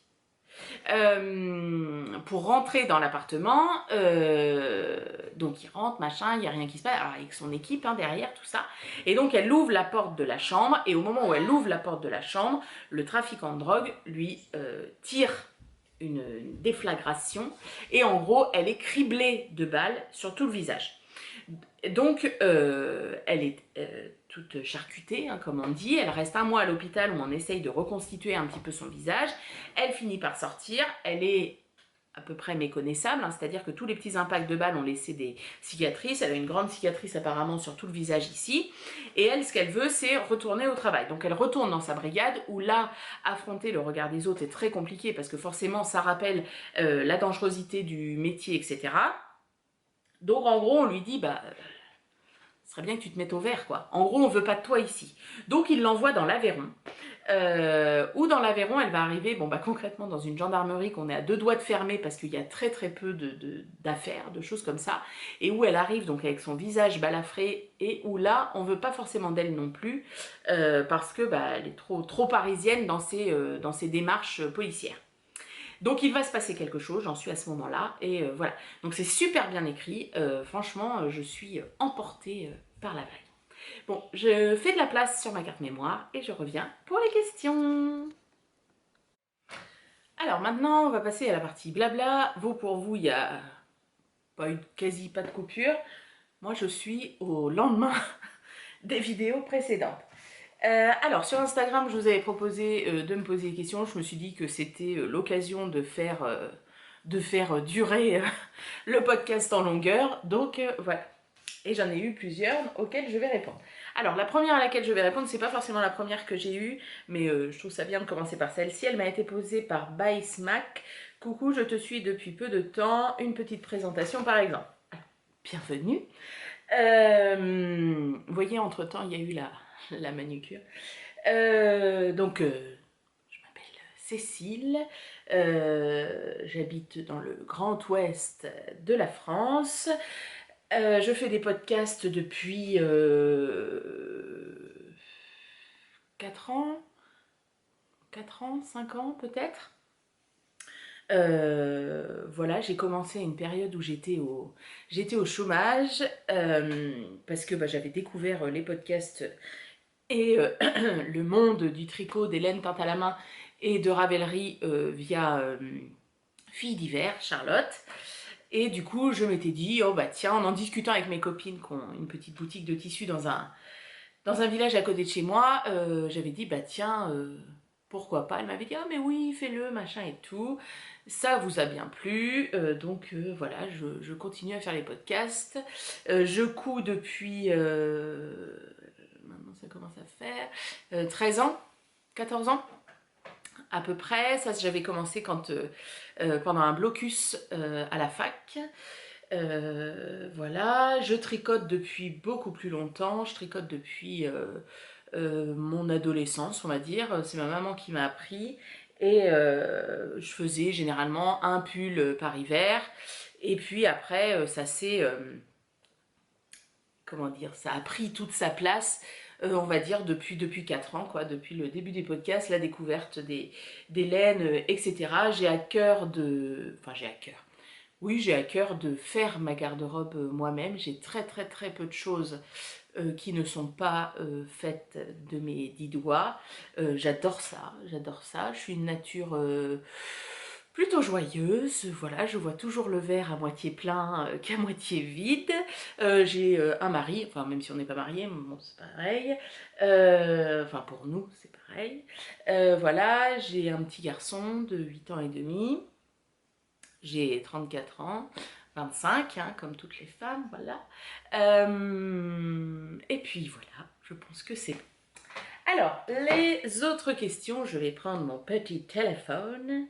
Si il s'est décidé, hop, on va couper la Wi-Fi pour que ce soit plus facile. Je vais retourner tout au début. Donc oui, j'ai pas une connexion de ouf, hein. Nous, on n'a pas la fibre du tout. Alors, j'avais... Ah si, ça y est. J'avais commencé à les noter, voilà. Alors, de Sirapian, pas de questions, mais tes podcasts me donnent toujours la pêche. Ça, c'est cool. Ensuite, comme 3 pommes, j'adore ta bonne humeur, comment fais-tu pour la conserver? Alors c'est mon caractère déjà d'essayer de toujours d'être toujours de bonne humeur. Après je vous cache pas que je suis quelqu'un de très râleur. Par exemple, si vous me voyez le matin au réveil, si vous m'aviez vu il y a 1h30 par exemple, je mords. Voilà, le matin quand je me lève, je ne supporte pas qu'on me parle, je ne supporte pas qu'il y ait du bruit à côté de moi. Voilà, je suis très... je suis vraiment pas aimable le matin, voilà. Quand j'aime pas, généralement on le sait. Ça se voit sur mon visage, voilà. On m'a toujours dit que mon visage était très expressif. Voilà, moi j'ai beaucoup de mal à cacher... cacher, comment dire, ce que je ressens si ça me convient pas ou si, voilà, ça matche pas, quoi. Voilà, après, c'est comme tout, c'est-à-dire que je vais pas tourner un podcast le jour où ça va pas bien. Généralement, je suis bien quand je les tourne. Donc voilà, on montre aussi un petit peu ce qu'on veut. Après, voilà, moi j'ai décidé de prendre la vie du bon côté, que ce soit... Alors, j'ai toujours été d'un naturel assez enjoué et à rigoler, et voilà. Après, ça passe par tout un tas d'étapes, c'est-à-dire qu'à un moment donné, avec mon corps de rêve, il y a un moment donné, je l'ai accepté aussi, et ça me permet aussi d'avancer et de me dire, bon bah voilà, alors il y a plein de choses qui ne me conviennent pas dans mon corps, hein, on va pas se leurrer, mais voilà, j'ai décidé de le prendre du bon côté, je suis en bonne santé, je peux me mouvoir comme je veux, je peux m'habiller comme je veux de par mes loisirs créatifs, donc... basta, je suis heureuse dans ma vie amoureuse, je suis heureuse dans ma vie de maman, dans ma vie de famille en général, j'habite dans une maison que j'aime beaucoup, je fais un métier que j'aime beaucoup, voilà. Moi, je pars du principe que quand je me lève le matin, j'ai envie de sourire, que mon mari et mon fils ont envie de la même chose. Voilà, il n'y a pas grand-chose de plus. Alors, c'est sûr qu'avoir un métier, gagner de l'argent pour se faire plaisir, ça aide. Après, voilà, je relativise sur beaucoup de choses. Ça, c'est un trait de caractère, hein, parce que concrètement, ma maman n'est pas comme ça. Elle voit souvent le verre à moitié vide plutôt qu'à moitié plein. Alors, c'est moi qui suis là. Voilà.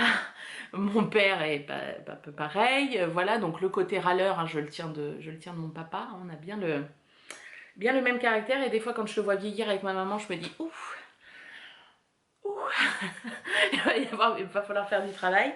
Mais sinon, voilà.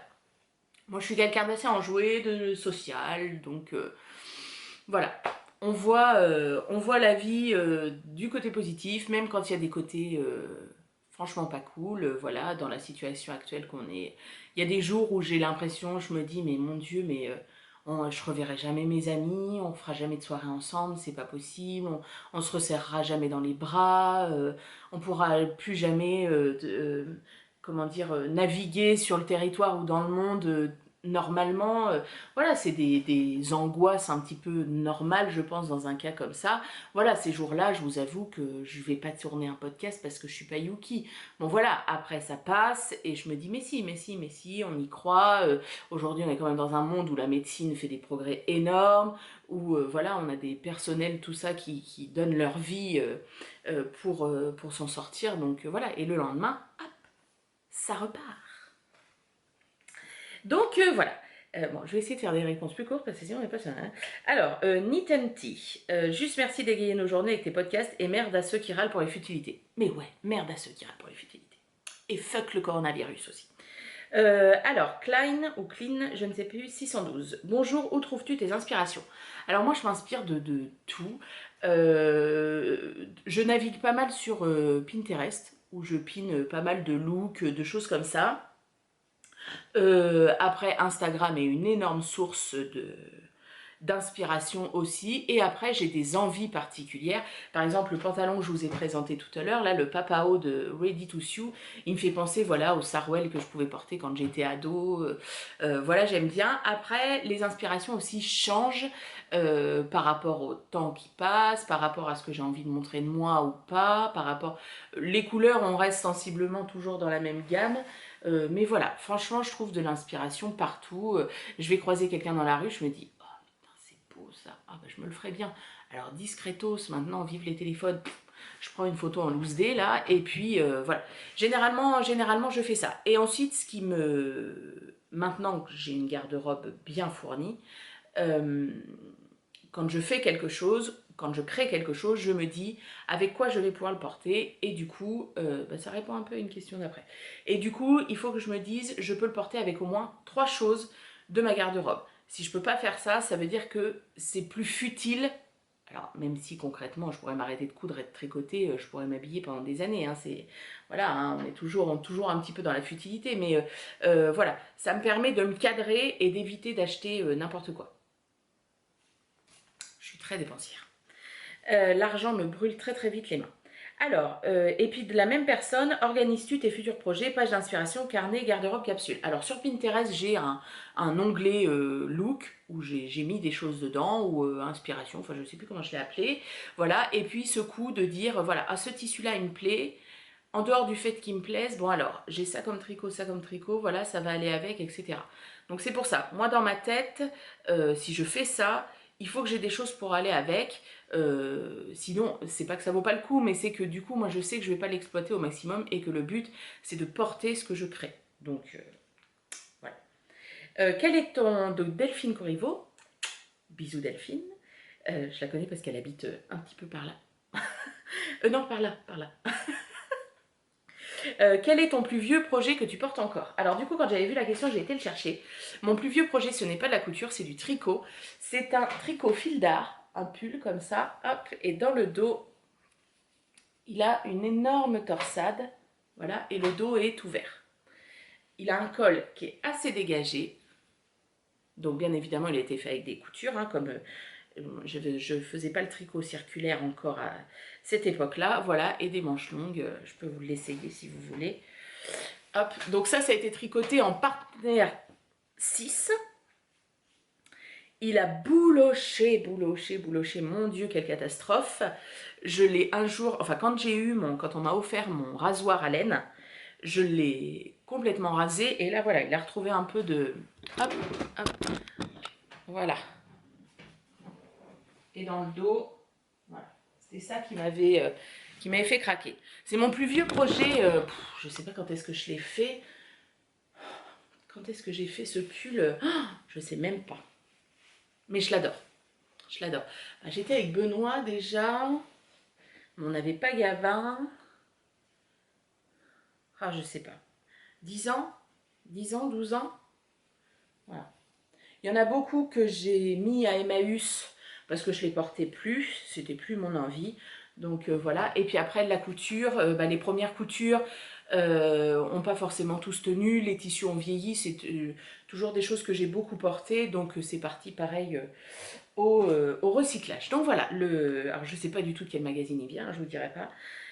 Mais voilà, c'est mon plus gros projet créatif que je porte encore. Alors, un air de Tahiti me demande comment survivre à l'annulation du trail tricot.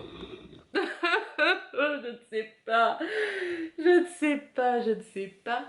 Alors, je me suis dit que ça pourrait être sympa de proposer, genre, je sais pas, 2 fois par semaine, tout ça, un sorte de tricoté virtuel. Alors, pas à 15, hein, évidemment, mais je sais pas, est-ce qu'on peut faire à 5, 6 via Messenger, là parce qu'on peut se mettre sur un PC, c'est pratique, et de se faire un petit moment tricot. Voilà, en gros, les premiers arrivés, les premiers servis. Voilà, on pourrait tricoter ensemble, même si je me dis, ça nous permet de rester connectés avec la communauté tricot. Je suis en train de me poser la question. Dites-moi si, si les gens qui sont restés, ça se trouve j'ai 3 personnes, si ça vous dit, ça peut être sympa. Lancez ça sur Instagram et puis voilà, on tricote 1 ou 2 heures ensemble. Puis ça nous permet de papoter, hein, parce qu'on va pas que tricoter non plus, faut pas exagérer. Alors, d'écoute ton patron me demande ce que je préfère coudre et des trucs que je déteste coudre. Alors, ce que je préfère coudre, bon, les vêtements. Concrètement, les vêtements, j'adore ça. Les robes, j'adore ça. Donc, on va dire que c'est ce que je préfère vraiment coudre. Ce que je déteste coudre, je sais pas. Ah si, j'ai fait des rideaux pour la chambre à mon fils, c'était l'enfer. C'était chiant. Voilà, quand il va y avoir des lignes droites à coudre pendant je ne sais combien de temps, ça me saoule. Moi, il faut qu'il y ait un petit peu de challenge, quoi. Parce que sinon, voilà, si je devais choisir, ce serait ça. Les vêtements en général, parce que j'adore ça. Et puis j'adore les porter, surtout. Les rideaux, ça me casse les pieds, quoi. Faut que j'en fasse pour la salle de couture. Là, j'en veux des moutardes, forcément. Avec le papier peint jaune, ça ira très bien. Bon, j'ai pas le tissu encore, donc voilà. Mais je sais d'avance, faut que j'en fasse 1, 2, 3, parce qu'on a une grande porte, voilà. Il faudrait que je fasse un gros rideau avec un beau tissu pour notre porte d'entrée, pour bien isoler l'hiver et tout. Ça me gave. Ça me gave. Et je peux vous dire que j'étudie le terrain avant de les coudre, parce que si jamais ça coûte juste 2 € plus cher de l'acheter tout fait, j'achète tout fait. Alors ça me gave au possible. Comment, Talou Bobinette, coucou, comment as-tu appris à coudre une fermeture éclair? Alors, les fermetures éclair, les premières que j'ai appris, c'était pour me faire des trousses. J'en pose quasiment jamais sur les robes parce que j'arrive à les enfiler comme ça. YouTube. Même le début, même il y a 10 ans où les tutos n'étaient pas si développés. Ah non, c'était pas YouTube, c'était via les blogs. Alors lequel, je sais plus, mais c'était un blog qui était très détaillé, tout en photo, tout ça. Voilà, parce que moi, ma maman, elle a une machine à coudre, elle a un nécessaire à couture, mais c'est pour faire des bas de pantalon, et encore maintenant, elle me les donne, parce que c'est tellement plus simple. Moi. Mais la tienne, elle est toujours installée, donc c'est quand même plus simple. Oui, maman. Enfin là, elle s'est cousue du masque. Oh, elle était toute fière de me les donner dans un espèce de tissu, un drap. Je dis, mais t'as été récupérer ça chez mamie? C'est pas possible. Elle me dit, bah non, j'avais ça dans mes placards. Un truc, mais des années, je ne sais combien. Je dis, mais maman. Enfin bref. Autant vous dire que mon père ne veut pas le porter. Vraiment. Ceci est un autre débat. Donc oui, qu'est-ce que j'étais en train de dire? Fermeture éclair, voilà. Donc comme ma maman ne savait pas faire finalement, que j'avais personne sous la main, c'est Internet. Internet m'a sauvée. Et à bien des égards. Alors, Roro Dodo me dit coucou, débuter la couture des vêtements, quel type de patron? Et j'ai une autre question en rapport avec ça. Quel type de patron? Une pochette, un sac à projet, voilà, une pochette, ce genre de choses.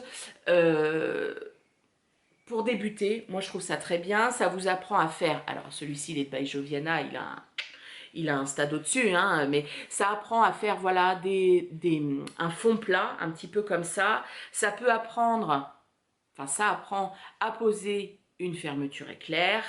Là, celle-ci est doublée à l'intérieur, mais pour une première fois, vous n'êtes pas obligé de la doubler. Voilà. Je pense que sur YouTube, si vous tapez tuto pochette zippée, tuto trousse zippée, tout ça, voilà. Non, c'était pour les vêtements surtout. Ah, la couture des vêtements. Pff, quelle gourde, je suis en train de diverger. Couture des vêtements, moi ce que j'ai envie de vous dire, et c'est pas parce que c'est mes copines, c'est les bobines patterns. Tu prends par exemple pour du tissu chaîne et trame, c'est-à-dire genre coton. Tu prends la robe secrète par exemple et tu la couds. En plus Caroline à chaque fois a fait un tutoriel vidéo où elle explique pas à pas ce qu'il faut faire, tu peux la faire en même temps qu'elle, entre guillemets, c'est très bien. Pour le jersey, c'est très bien aussi. Je crois que c'est Atelier Scamit aussi qui fait des vidéos. Quand on achète le patron, on a un lien vers un lien vidéo vers la vidéo, on va y arriver, où elle explique de A à Z comment faire le vêtement. Et je pense que ça, moi quand j'ai commencé, si j'avais eu ça, ça aurait été vraiment, vraiment un plus. Maintenant, aujourd'hui, je ne la regarde pas parce que je suis habituée et que je connais la mécanique et dans le sens laquelle il faut faire les étapes. Et puis, il y a certaines étapes que moi, je fais d'abord, que le patron fait après. Mais bon, ça, après, c'est de l'habitude. Voilà. Ce que je conseillerais, on va dire, Atelier Scamit, moi, j'en ai cousu qu'un, deux. Mais sinon, les bobines patterns, parce que je sais très bien que les patrons sont simples, les coutures sont simples et que en plus il y a les tutoriels, enfin il y a les liens vidéo pour avoir le pas à pas comme il faut, quoi. Voilà. Et puis après franchement il faut vraiment vraiment vraiment pas hésiter à se lancer. Je sais pas, t'as envie de faire qu'est-ce que j'ai fait? Bah t'as envie de faire le pantalon Papao par exemple. Alors, Ready to Sew, c'est très très bien fait. Il y a plein de liens vidéo autour. Alors oui, c'est un pantalon qui a déjà, voilà, il faut comprendre le sens, machin et tout. Bon, si tu couds des vêtements, je suppose que tu as fait des accessoires, tu comprends ce que ça veut dire endroit vers endroit, machin et tout. Et après, il y a forcément des gens qui l'ont cousu. Et une petite question, ah tiens, là je suis bloquée, comment t'as fait toi à ce moment-là? Moi j'essaye de répondre, alors je suis pas toujours très réactive, il ne faut pas hésiter à me relancer, mais voilà. Il faut vraiment pas hésiter et hésiter à demander. C'est à ça que sert la communauté. On fait, enfin, je parle pour moi. J'ai pas un compte Instagram et un compte YouTube bien hermétique où je réponds à personne. Non, le but c'est de partager. Moi j'ai appris via les blogs et via des vidéos. Et ben là c'est la même chose. Donc voilà. Ensuite, as-tu une préférence entre le tricot et la couture? Comment as-tu appris l'un et l'autre? Donc le tricot, je l'ai dit, c'est ma maman quand j'étais ado. Et la couture, j'ai appris toute seule. Pendant un blocus à la fac, j'avais découvert le site Japan Couture Addict qui m'a fait découvrir la couture japonaise dont je suis tombée très très amoureuse. Voilà. Et puis après, des vidéos, voilà. Moi, j'ai jamais reculé devant un challenge. Donc, du coup, on apprend aussi, on apprend de ses erreurs. Je fais encore des gros fails, ça m'arrive. Et ben voilà, c'est pas grave, on apprend. Et puis la prochaine fois, on fait autrement. Et ensuite, si je devais choisir entre les deux... Si je devais choisir entre les deux... Alors on va être très pragmatique, je dirais la couture parce que la couture, je peux me faire des vêtements et des survêtements entre guillemets. C'est-à-dire qu'on peut acheter de la maille pour se faire des gilets, les nages ou Caban, autre chose comme ça, pour se faire des manteaux. Donc je dirais la couture parce que je peux m'habiller vraiment de A à Z avec. Après, si je suis on me balance sur une île déserte, on me dit, t'as le choix. T'emmènes ta machine avec du tissu ou t'emmènes de la laine. J'emmène la laine parce que je peux la détricoter et la retricoter. Donc c'est sans fin, donc je peux toujours m'occuper. Voilà mon choix, qui n'est pas vraiment un choix, mais bon. Le hérisson qui tricote, très très drôle. Est-ce qu'on peut avoir un épisode par jour? Bah quoi? Non, je ne ferai pas un épisode par jour, bah tout simplement parce que bah, je tricote pas ou je coupe pas, je suis là et j'aurai rien à vous présenter. Enfin, je vais pas blablater tous les jours pendant projet terminé. On peut faire en sens inverse que je présente les anciens. Non, pas un épisode par jour, désolé. Et déjà, je reviens vite, hein. Vous avez vu quand même, je fais des efforts. Alors, Joli Laurier, as-tu des petits outils chouchous en tricot et en couture? Alors, j'ai essayé de réfléchir à ça. J'ai pas tellement d'objets chouchous. En tricot, j'ai ma pochette qui vient des filles sans bobine, que j'adore. Et à l'intérieur, j'ai mon nécessaire. C'est-à-dire, j'ai de la laine pour mettre mes manches en attente. J'ai une boîte comme ça avec un coupe-fil, des trucs pour bloquer les aiguilles, mon mètre, les grosses aiguilles. Voilà. J'ai ma boîte qui est normalement une boîte à tampons où j'ai plein d'anneaux marqueurs. Mes anneaux marqueurs, on va dire, chouchou, sont dans une petite boîte de Lilycom Tout. Donc là, il n'y en a pas beaucoup en ce moment parce qu'ils sont sur les projets. Voilà. Et puis bah, c'est tout. Voilà, ainsi qu'une grosse épingle à nourrice, des fois que j'ai besoin. Donc voilà, on va dire que c'est mon indispensable qui me suit partout. Et en couture, je sais pas trop. Un mouchoir, ça c'est classe. J'ai une boîte comme ça que mes parents m'ont ramené de la Bretagne, de Pentavennes. Voilà, où dedans j'ai ma craie, mon découvite, le meilleur ami d'une couturière, ma petite pince pour mes fils de ma surjeteuse, des mètres, j'adore les mètres, j'en ai plein.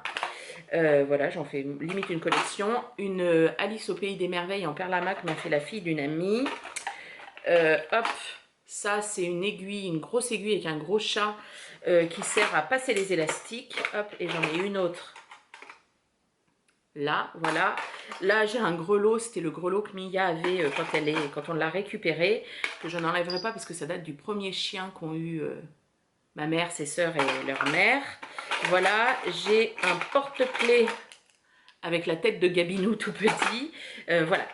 Donc, en fait, comme je couds vraiment toujours au même endroit, si là, j'ai plus de petits ciseaux à broderie. J'ai perdu les miens, je sais pas ce que j'en ai fait. Et voilà. Et puis sinon, si... J'étais en train de dire avant de me planter une aiguille que pour moi, le meilleur atout, c'est ça, une espèce de pavé métallisé, enfin aimanté, sur lequel je mets toutes mes aiguilles. Et comme j'en fais tomber par projet à peu près 20 par terre, je le passe par terre comme ça pour les ramasser. Je dirais que c'est ça. Voilà. Emidomi 1282 me demande comment je vais. Eh bien écoutez, aujourd'hui je vais plutôt pas mal les gars. Non, ça va, ça va, ça va, ça va. Il y a des jours avec, il y a des jours sans. Là aujourd'hui c'est un jour avec. Alors ensuite, Catherine Mingour me demande, quand tu crées un patron, comment fais-tu pour calculer toutes les tailles? Alors avant en amont de mon tout premier projet que j'ai designé, j'ai récupéré plein de planches de mesure femmes dans mes magasins. Alors dans les trucs couture, magazine Burda, Octobre, la Maison Victor, plein de trucs comme ça. Et j'ai récupéré aussi, et j'en ai pris aussi plusieurs de certains modèles que j'avais déjà tricotés, plus des mesures classiques que vraiment classiques standards que l'on trouve sur les sites d'écoles de couture ou ce genre de choses. Voilà. Et puis après, j'ai regardé ce qui ressortait le plus, entre guillemets, ce genre de choses, pour arriver à me faire mon tableau de taille, qui concrètement n'est pas révolutionnaire, hein, je suis pas Mélina. Et puis voilà, et après, tout part de l'échantillon de la laine. et puis de calculer combien il va falloir pour que, voilà, je veux que la hauteur d'emmanchure, elle soit de comme ça, donc ça veut dire qu'il va se passer ça. Le tour de bras, je veux qu'il soit comme ça, donc ça veut dire que ça va donner tant de mailles. Voilà, après c'est beaucoup de calculs qu'il faut faire correspondre après avec les motifs. Voilà. Mais voilà, c'est des recherches, et puis du tâtonnement aussi, hein, parce que voilà, hein, si la testeuse, elle vous dit bah, c'est de la merde, j'ai 10 cm d'aisance, ça veut dire qu'il y a un truc il y a une couille dans le pâté. Hein. Alors, quels sont tes projets de Le Chaton Tricote? Quels sont tes projets tricotés et cousus préférés par monsieur et lesquels il déteste? Alors ça, c'est très drôle, parce que monsieur me donne toujours son avis, hein, ça, il n'y a pas de problème, et puis lui aussi est assez expressif, donc ça se voit. Alors, les projets qu'il préfère, il aime beaucoup quand je suis avec le pantalon des Bobine Patterns, le pantalon addict, et que je porte mon kimono vert. Il aime beaucoup quand je suis comme ça. Lui aime bien quand je suis en pantalon, en fait. Chose que je porte quasiment jamais. Voilà, après, il a des robes qu'il aime bien. Il aime pas tout. Après, qu'il déteste, il déteste quand je couds un pyjama parce qu'il déteste me voir en pyjama. Moi, je suis tellement bien dans mon pyjama, genre avec les... que j'ai fait en combinaison Bonheur, les Bobine Patterns, qui est rayé blanc et rouge. Il me dit, bon, le seul truc positif, c'est que je fais ça et j'arrache toutes les pressions. Voilà, censuré. Voilà, donc il déteste que je couse des pyjamas. Il me dit, oh là là, encore un pyjama, tu me fais chier, machin. Là, en ce moment, je porte une chemise de nuit que j'ai cousue. C'était une toile de la robe brune de chez Machine. Et il me dit, ah non, mais ça va pas du tout quand même. Lui déteste les pyjamas, n'en porte jamais. Donc voilà, je dirais que c'est ce qu'il déteste le plus. Ou alors, il essaye de trouver le côté positif, ce qui n'est pas toujours facile. Quel est ton gilet préféré? Ah. Alors, le vitamine D de Heidi Kiermaier, je l'ai tricoté 3 fois, j'en tricoterai d'autres. C'est, on va dire, un de mes projets préférés. Après, le gilet vers lequel je vais toujours dans ma garde-robe si je ne sais pas quoi mettre, c'est mon Quiet Star de Rory Locatelli, que je portais dans le podcast précédent, il me semble, qui est rouge en bébé chameau de chez Pauline. Voilà, celui-ci, je vais le retricoter. Cet hiver, c'est décidé, je vais me trouver de la laine et je vais le tricoter en noir. Voilà, pour faire vraiment un bon basique, parce que vous voyez, comme je suis habillée aujourd'hui, il serait parfait. Donc voilà, mes deux gilets préférés. Alors, Bye Smack, coucou, je te suis depuis peu de temps. Ah oui, bof. J'ai répondu en premier. The True Zozot, as-tu un nouveau design en tête ou en préparation? Oui, alors j'en ai parlé tout à l'heure. Oh là là, mais c'est qu'il en reste plein. Oh les gars, on est 3 heures ensemble. Donc j'ai un gilet en mohair dans ma tête. J'ai un gilet en déca dans ma tête. Monsieur veut tricoter un pull. Donc on a réfléchi à un pull tous les deux. Donc ça c'est dans ma tête aussi. Et monsieur a pensé à un châle aussi. Donc celui-ci il est en train de mûrir. Il n'est pas mûr encore. Donc voilà. Tac, Miss Véro 1130, pas de questions, seulement que j'aime beaucoup vos podcasts d'une téléspectatrice du questionnaire. Merci beaucoup, ça fait toujours plaisir. Les petites coutures de Nat, tes prochains projets été-automne. Alors vous l'avez vu juste avant, le automne ça va être le test pour Aurélie Lapoule, que du coup il sera terminé avant mais je porterai en automne. Le gilet que j'ai hâte de commencer de Mélina. Un gilet en mohair, un design perso, et après je voudrais faire des châles. J'ai vraiment envie de tricoter des châles là en ce moment. Donc le châle avec les vagues, je voudrais un châle en brioche aussi, je ne sais pas encore lequel je vais le faire. Donc voilà, c'est mes prochains projets, ce qui va m'occuper cet été, je pense. Les Bobine Patterns, qu'est-ce que tu détestes coudre à part des masques, bien sûr? Des rideaux. Oh là là, quel enfer, des rideaux, je déteste ça. Atelier Émilie qui m'en a posé 2. Y a-t-il une technique que tu souhaites apprendre ou découvrir? Alors ça c'est pareil, quand je l'ai lu, j'ai dit je sais pas. Je sais pas. si je voudrais arriver à faire de la brioche avec plein de motifs qui s'entrelacent et machin. J'ai plein de favoris sur ça, je me suis jamais lancée, ça c'est quelque chose où j'aimerais bien être accompagnée, on va dire, ouais, ça j'aimerais bien. J'aimerais bien. La brioche plus poussée. Et ensuite, elle m'a posé une autre question, Émilie. J'ai fait des conditions. Ton plus grand fail et ou réussite en tricot?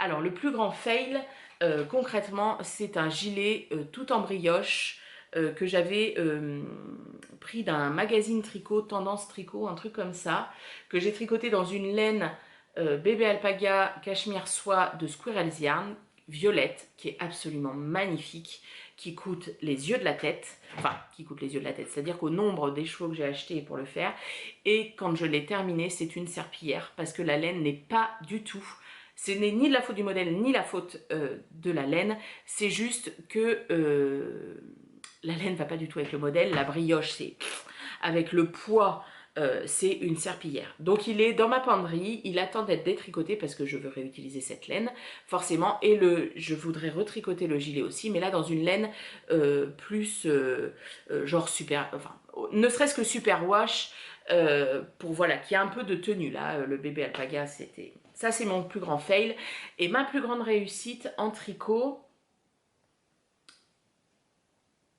c'est d'avoir un gilet dans quasiment toutes les couleurs. Sauf rose. Mais ouais, enfin, il y en a qui vont dire si, t'en as quand même un petit peu rose. Mon gilet côte. Ouais, c'est ça. C'est ça en fait. Ma plus grande réussite en tricot, c'est le matin de me lever, de me dire ah bah tiens, j'ai envie de porter cette robe. Bon alors, quel gilet je vais mettre? Et j'ai le choix entre deux ou trois. Ça, c'est ma plus grande réussite. J'adore ça. Et d'avoir réussi à faire tricoter que font mes mains. Fantaisine61, pourrais-tu nous présenter ta machine à coudre? Alors ma machine à coudre elle est là, c'est la Quilt Expression 4.2 de chez Faf, et j'ai prévu, parce que je ne l'ai pas encore fait, pourtant j'ai pris toutes les notes, c'est tout écrit, je peux même vous montrer je pense, parce que c'est dans ce truc là, tac,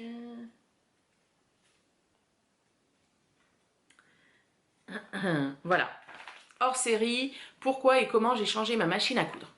C'est tout écrit, il est juste pas tourné. Parce que je voudrais faire des trucs où j'utilise ma machine. Mais j'ai dit que pendant le confinement, je vais essayer de faire ça le week-end prochain. Je le ferai et je vous présenterai ma machine et toute la démarche que j'ai eue avant. Amusarel, trop sexy monsieur tricoteur. Et oui, et il est à moi. Et il est bien attaché, ça n'ira pas. Un lutin dans l'atelier, est-ce que tu tricotes pour ton fils? J'ai tricoté, alors j'ai tricoté quand j'étais enceinte, pour des petites choses pour lui. Après, je lui ai tricoté un pull quand il était un petit peu plus grand, un autre pull il y a 2 ans, non 3 ans. Et en gros, il m'a dit non maman, je veux pas que tu tricotes pour moi. Il avait 4 ans et demi, 5 ans. Il m'a dit non, je veux pas que tu tricotes pour moi, ça pique. Tu peux faire la couture, des pulls avec la poche qui se touche. Ok, enfin vous savez la poche ventrale. Voilà, donc non, je ne tricote pas pour lui. Ça m'arrange parce que j'ai le tricot égoïste. Carole Cou, aucune question en particulier, mais j'adore le confinement car tu fais plein de podcasts. Et yeah, oui. Pelote et repelote, quel est ton fruit préféré? La cerise. J'adore les cerises, je m'en ferai péter le bide. J'adore ça, j'adore les manger direct dans l'arbre. J'adore quand on nous en ramène un cajot plein et puis qu'on le mange comme ça. Alors, 2 secondes. Gabin, tu baisses le son, s'il te plaît? Merci. Hashtag la vraie vie. Ouais, les clafoutis, j'adore ça. La cerise. J'adore la cerise. Oh là là, ça me manque. Alors, sauf que, bah, par exemple, l'année dernière, on n'en a pas mangé. Ah, pardon, je vais me moucher. L'année dernière, on n'en a pas mangé parce que sur le marché, elles sont restées très, très, très, très chères. Et que comme moi, je les bouffe comme ça, pas trop d'intérêt. Et mes parents n'ont pas eu d'amis qui leur en ont donné. Donc, du coup, mais c'est pas grave. Zébras Mamazoul, non, mais une grosse envie de soirée pyjama avec toi à refaire le monde bisette. Mais oui, alors attends, parce qu'avec Caroline Création, pendant ses lives, avec Anaïs et puis Vanessa, qui est de La Réunion, on est en train de se prévoir limite d'aller à La Réunion l'année prochaine. Enfin, si on a le droit de bouger, hein, c'est comme tout. Couture random, ton stock de laine ou de tissu? Alors, mon stock de tissu, il est là, dans cette grosse caisse là. Voilà, ça c'est mon stock de tissu. Et mon stock de laine, il est, hop, je vous montre, il est là. là, et puis là, c'est ce qui est en train d'être cousu. Voilà. Ça c'est pareil, je vais vous faire, alors je pense cette semaine, parce que c'est un des coraux défis, un tour de mon atelier, enfin de ma zone de couture. Lorenji, bonjour, comment choisis-tu tes projets couture? Alors au coup de cœur, ou aussi en fonction de ce que j'ai envie de coudre, et de plus en plus, j'essaye de mixer les patrons entre eux ou de hacker un patron dans le sens je voulais un body, alors j'ai pas acheté un nouveau patron, je me suis dit tiens je vais utiliser mon patron de maillot de bain pour me faire un body, ça a fonctionné, voilà. Donc c'est comme ça que j'essaye, j'en achète beaucoup, ils sont tous là d'ailleurs, hop si je vous les montre, hop, voilà ils sont tous dans cette caisse là, enfin dans cette panière, et maintenant que tout le monde a vomi, on peut revenir. Voilà, mais j'essaye ouais, de hacker, de changer des choses pour éviter d'avoir une encore plus surconsommation des patrons. Mu Homemaker, moi je t'aime d'amour et toi tu m'aimes. Mais oui, ma Mumu, je t'aime d'amour. Céline 7385, ma fille demande ce qu'est devenue la mouche.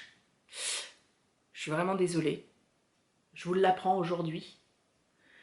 La mouche est décédée. Elle agit par terre. Alors elle est décédée toute seule. Je ne l'ai pas tapée, je ne l'ai pas tuée. Elle agit par terre pendant un moment. Et Crotte de Poule, mon chat, l'a bouffée. Désolée. Tête en l'air, comment tu as fait pour mettre ton mari au tricot? Eh bien alors, ce n'est pas moi qui l'ai mis. C'est lui qui m'a dit... Donc pour l'idée du trail tricot de faire cette grande bannière ou énorme couverture, ou l'appelez comme vous voulez, qui m'a dit ah ben comme ça tu vas m'apprendre à tricoter, nanana. Et pour lui apprendre à tricoter, moi quand j'ai voulu tricoter ou des choses comme ça, c'était vraiment pour réaliser le projet, avoir la même chose entre guillemets que ce que je voyais dans le magazine. Et lui c'était de savoir non mais comment elles se montent les mailles. Quelle est la mécanique en fait? Lui vraiment, il s'est intéressé à la mécanique, comment on fait pour faire ci, pour faire ça, etc., etc. Donc il avait envie de tout faire tout de suite. Et je lui ai dit, pop, pop, doucement. Donc c'est pour ça qu'à la fin de ces fameux carrés noirs, il a commencé à faire d'autres points qu'il a trouvé tout seul. Hein. Alors là, c'est pas moi qui lui ai appris. Voilà, 2 mailles ensemble, machin, tout ça. Donc voilà. Mais finalement, c'est lui qui s'y est mis. Alors, une vieille mèche. Lumine R, tu tricotes combien d'heures par jour en moyenne? Alors là en ce moment je tricote un petit peu plus, sinon généralement je tricote on va dire 15 minutes sur ma pause déjeuner. Je ne tricote pas le matin, après le soir je rentre, voilà je me douche, je dirais entre 2 et 4 heures par jour, ça dépend des jours. Un samedi ou un dimanche, je vais plutôt tricoter 4 heures. Et un jour en semaine, je vais plutôt tricoter 2 heures. À peu près. Devant la télé, le soir, en fait. Blanc Florence. Bonjour Cécile. Quelles aiguilles utilises-tu pour les manches des 23 ou des 30 cm? Ah, j'ai pas été les chercher. Des 30 cm et mes préférées sont celles de chez Xiaogu. Parce que j'adore les Xiaogu déjà, et puis elles sont un peu incurvées et je peux bien les tenir. 23 cm, je suis comme ça là avec le petit doigt en l'air, c'est pas possible. J'en avais acheté pour faire des chaussettes et j'arrive pas à m'en servir. Et j'ai, pour les manches, j'avais acheté un trio de chez Adi, vous savez où il y a les 3 aiguilles, j'arrive pas à m'en servir non plus. Et celle où il y en a une plus courte et une plus longue, de chez Adi aussi me semble, j'arrive pas à m'en servir non plus. Donc voilà, moi les 30 cm, par contre je les utilise que quand il y a du jersey, parce qu'avec les 30 cm, avec ma façon de tricoter, je n'arrive pas à faire les mailles en verre correctement, enfin la tension n'est pas bonne du tout, donc du coup il faut qu'il y ait que du jersey, et je repasse en Magic Loop au moment des côtes. Chonchon Mirolo, pas de question, mais dis pardon au peuple des escargots. Je vous dis ça parce que ma copine Céline, elle habite au bout de ma rue là-bas, et on se voit quasiment tous les jours, chacune d'un côté du trottoir, hein, vous pensez bien, on se fait pas des grandes embrassades. Et du coup, hier, il y avait comme il avait plu, il y a un escargot qui marchait dans l'air comme ça, et je lui ai dit que quand on était petit avec mon frère, chez ma grand-mère maternelle, on avait mis un escargot dans le micro-ondes. Et que, voilà. Et donc, elle était... Et moi, j'adore manger les escargots, je suis désolée. Et du coup, quand on fait toujours ça avec mon père, il adore ça aussi. Et donc, on les fait cuire au barbecue, et un escargot qui cuit, c'est affreux, mais ça crie. Et je lui avais envoyé... Oh, bref. Oh, vous allez me prendre pour une teubée. pour une grosse tarée. Mais voilà, donc je dis pardon au peuple des escargots. Et ensuite, Chanchon Mirolo, encore, qui me dit, tu préfères Jamie ou Cyril Lignac. Donc Jamie, c'est comment dire, le héros de Outlander. Je préfère Jamie. Parce que Jamie, il va te chasser un sanglier ou il va me ramasser des baies, et puis je peux faire quand même un gâteau. Alors que Cyril Lignac, je suis pas sûre qu'il sache chasser le sanglier. Donc c'est Jamie. Et encore Chanchon Mirolo, comment fais-tu pour être aussi géniale copine de moi? Mais parce que c'est dans mes gènes, il y avait le gène génial copine, et ben il était pour moi. Non, je pense qu'on est une bonne amie quand on a des bons amis en face de soi. Ça aide généralement. Calinéa 87, une photo vidéo en robe et poil aux pattes. On pourrait, parce que concrètement, j'ai des poils aux pattes là. Je vous montre. Voilà. Vous voyez, hop. Ah bah oui, hein, confinement oblige. ZQ me demande combien de temps mets-tu à tricoter des manches? Je trouve cela interminable. Alors, quand je tricote une manche, je me dis concrètement dans 3 jours elle est finie. Parce que comme ça me booste, parce que je me dis sinon. Alors sinon, moi généralement, je commence à tricoter, je termine mon premier écheveau. Généralement, ça arrive, on est à peu près là. Donc du coup, deuxième écheveau, je tricote une manche. Avec la fin de l'écheveau, je tricote du corps. J'entame mon troisième écheveau, je fais la manche et je termine le corps. Généralement, je fais ça, comme ça alterne. Très très rare que je garde les 2 manches pour la fin, sinon tu as envie de te pendre. Nolwenth, des conseils pour un châle à 3 couleurs. Merci pour tes podcasts au top. Merci. Châle à 3 couleurs, alors moi j'en tricote assez peu finalement, je tricote plutôt des châles unicolores. Je dirais que mon châle 3 couleurs que j'avais, que j'ai dû jeter parce qu'il était bouffé par les mites, c'est le Masgot. Je me souviens plus de celle qui l'a fait, on l'a vu beaucoup quand j'ai commencé les podcasts. Le Masgot et le Girl's Best Friend, que moi je voudrais bien faire en unicolore, qui me plaît pas mal. Ce serait les deux châles qui en tricolore que j'aime bien. Quelle est ta marque d'aiguille préférée? Xiaogu. J'adore le câble qui n'a aucune mémoire de forme. J'adore les aiguilles qui sont pointues mais pas trop. Version métal. J'en ai en bois aussi qui sont pas mal, mais qui du coup, ça fait une grosse différence entre le câble et la taille d'aiguille. Alors que les métals, c'est vraiment léger. Après, je trouve que les interchangeables, s'il faut leur trouver un petit défaut, se dévissent assez facilement.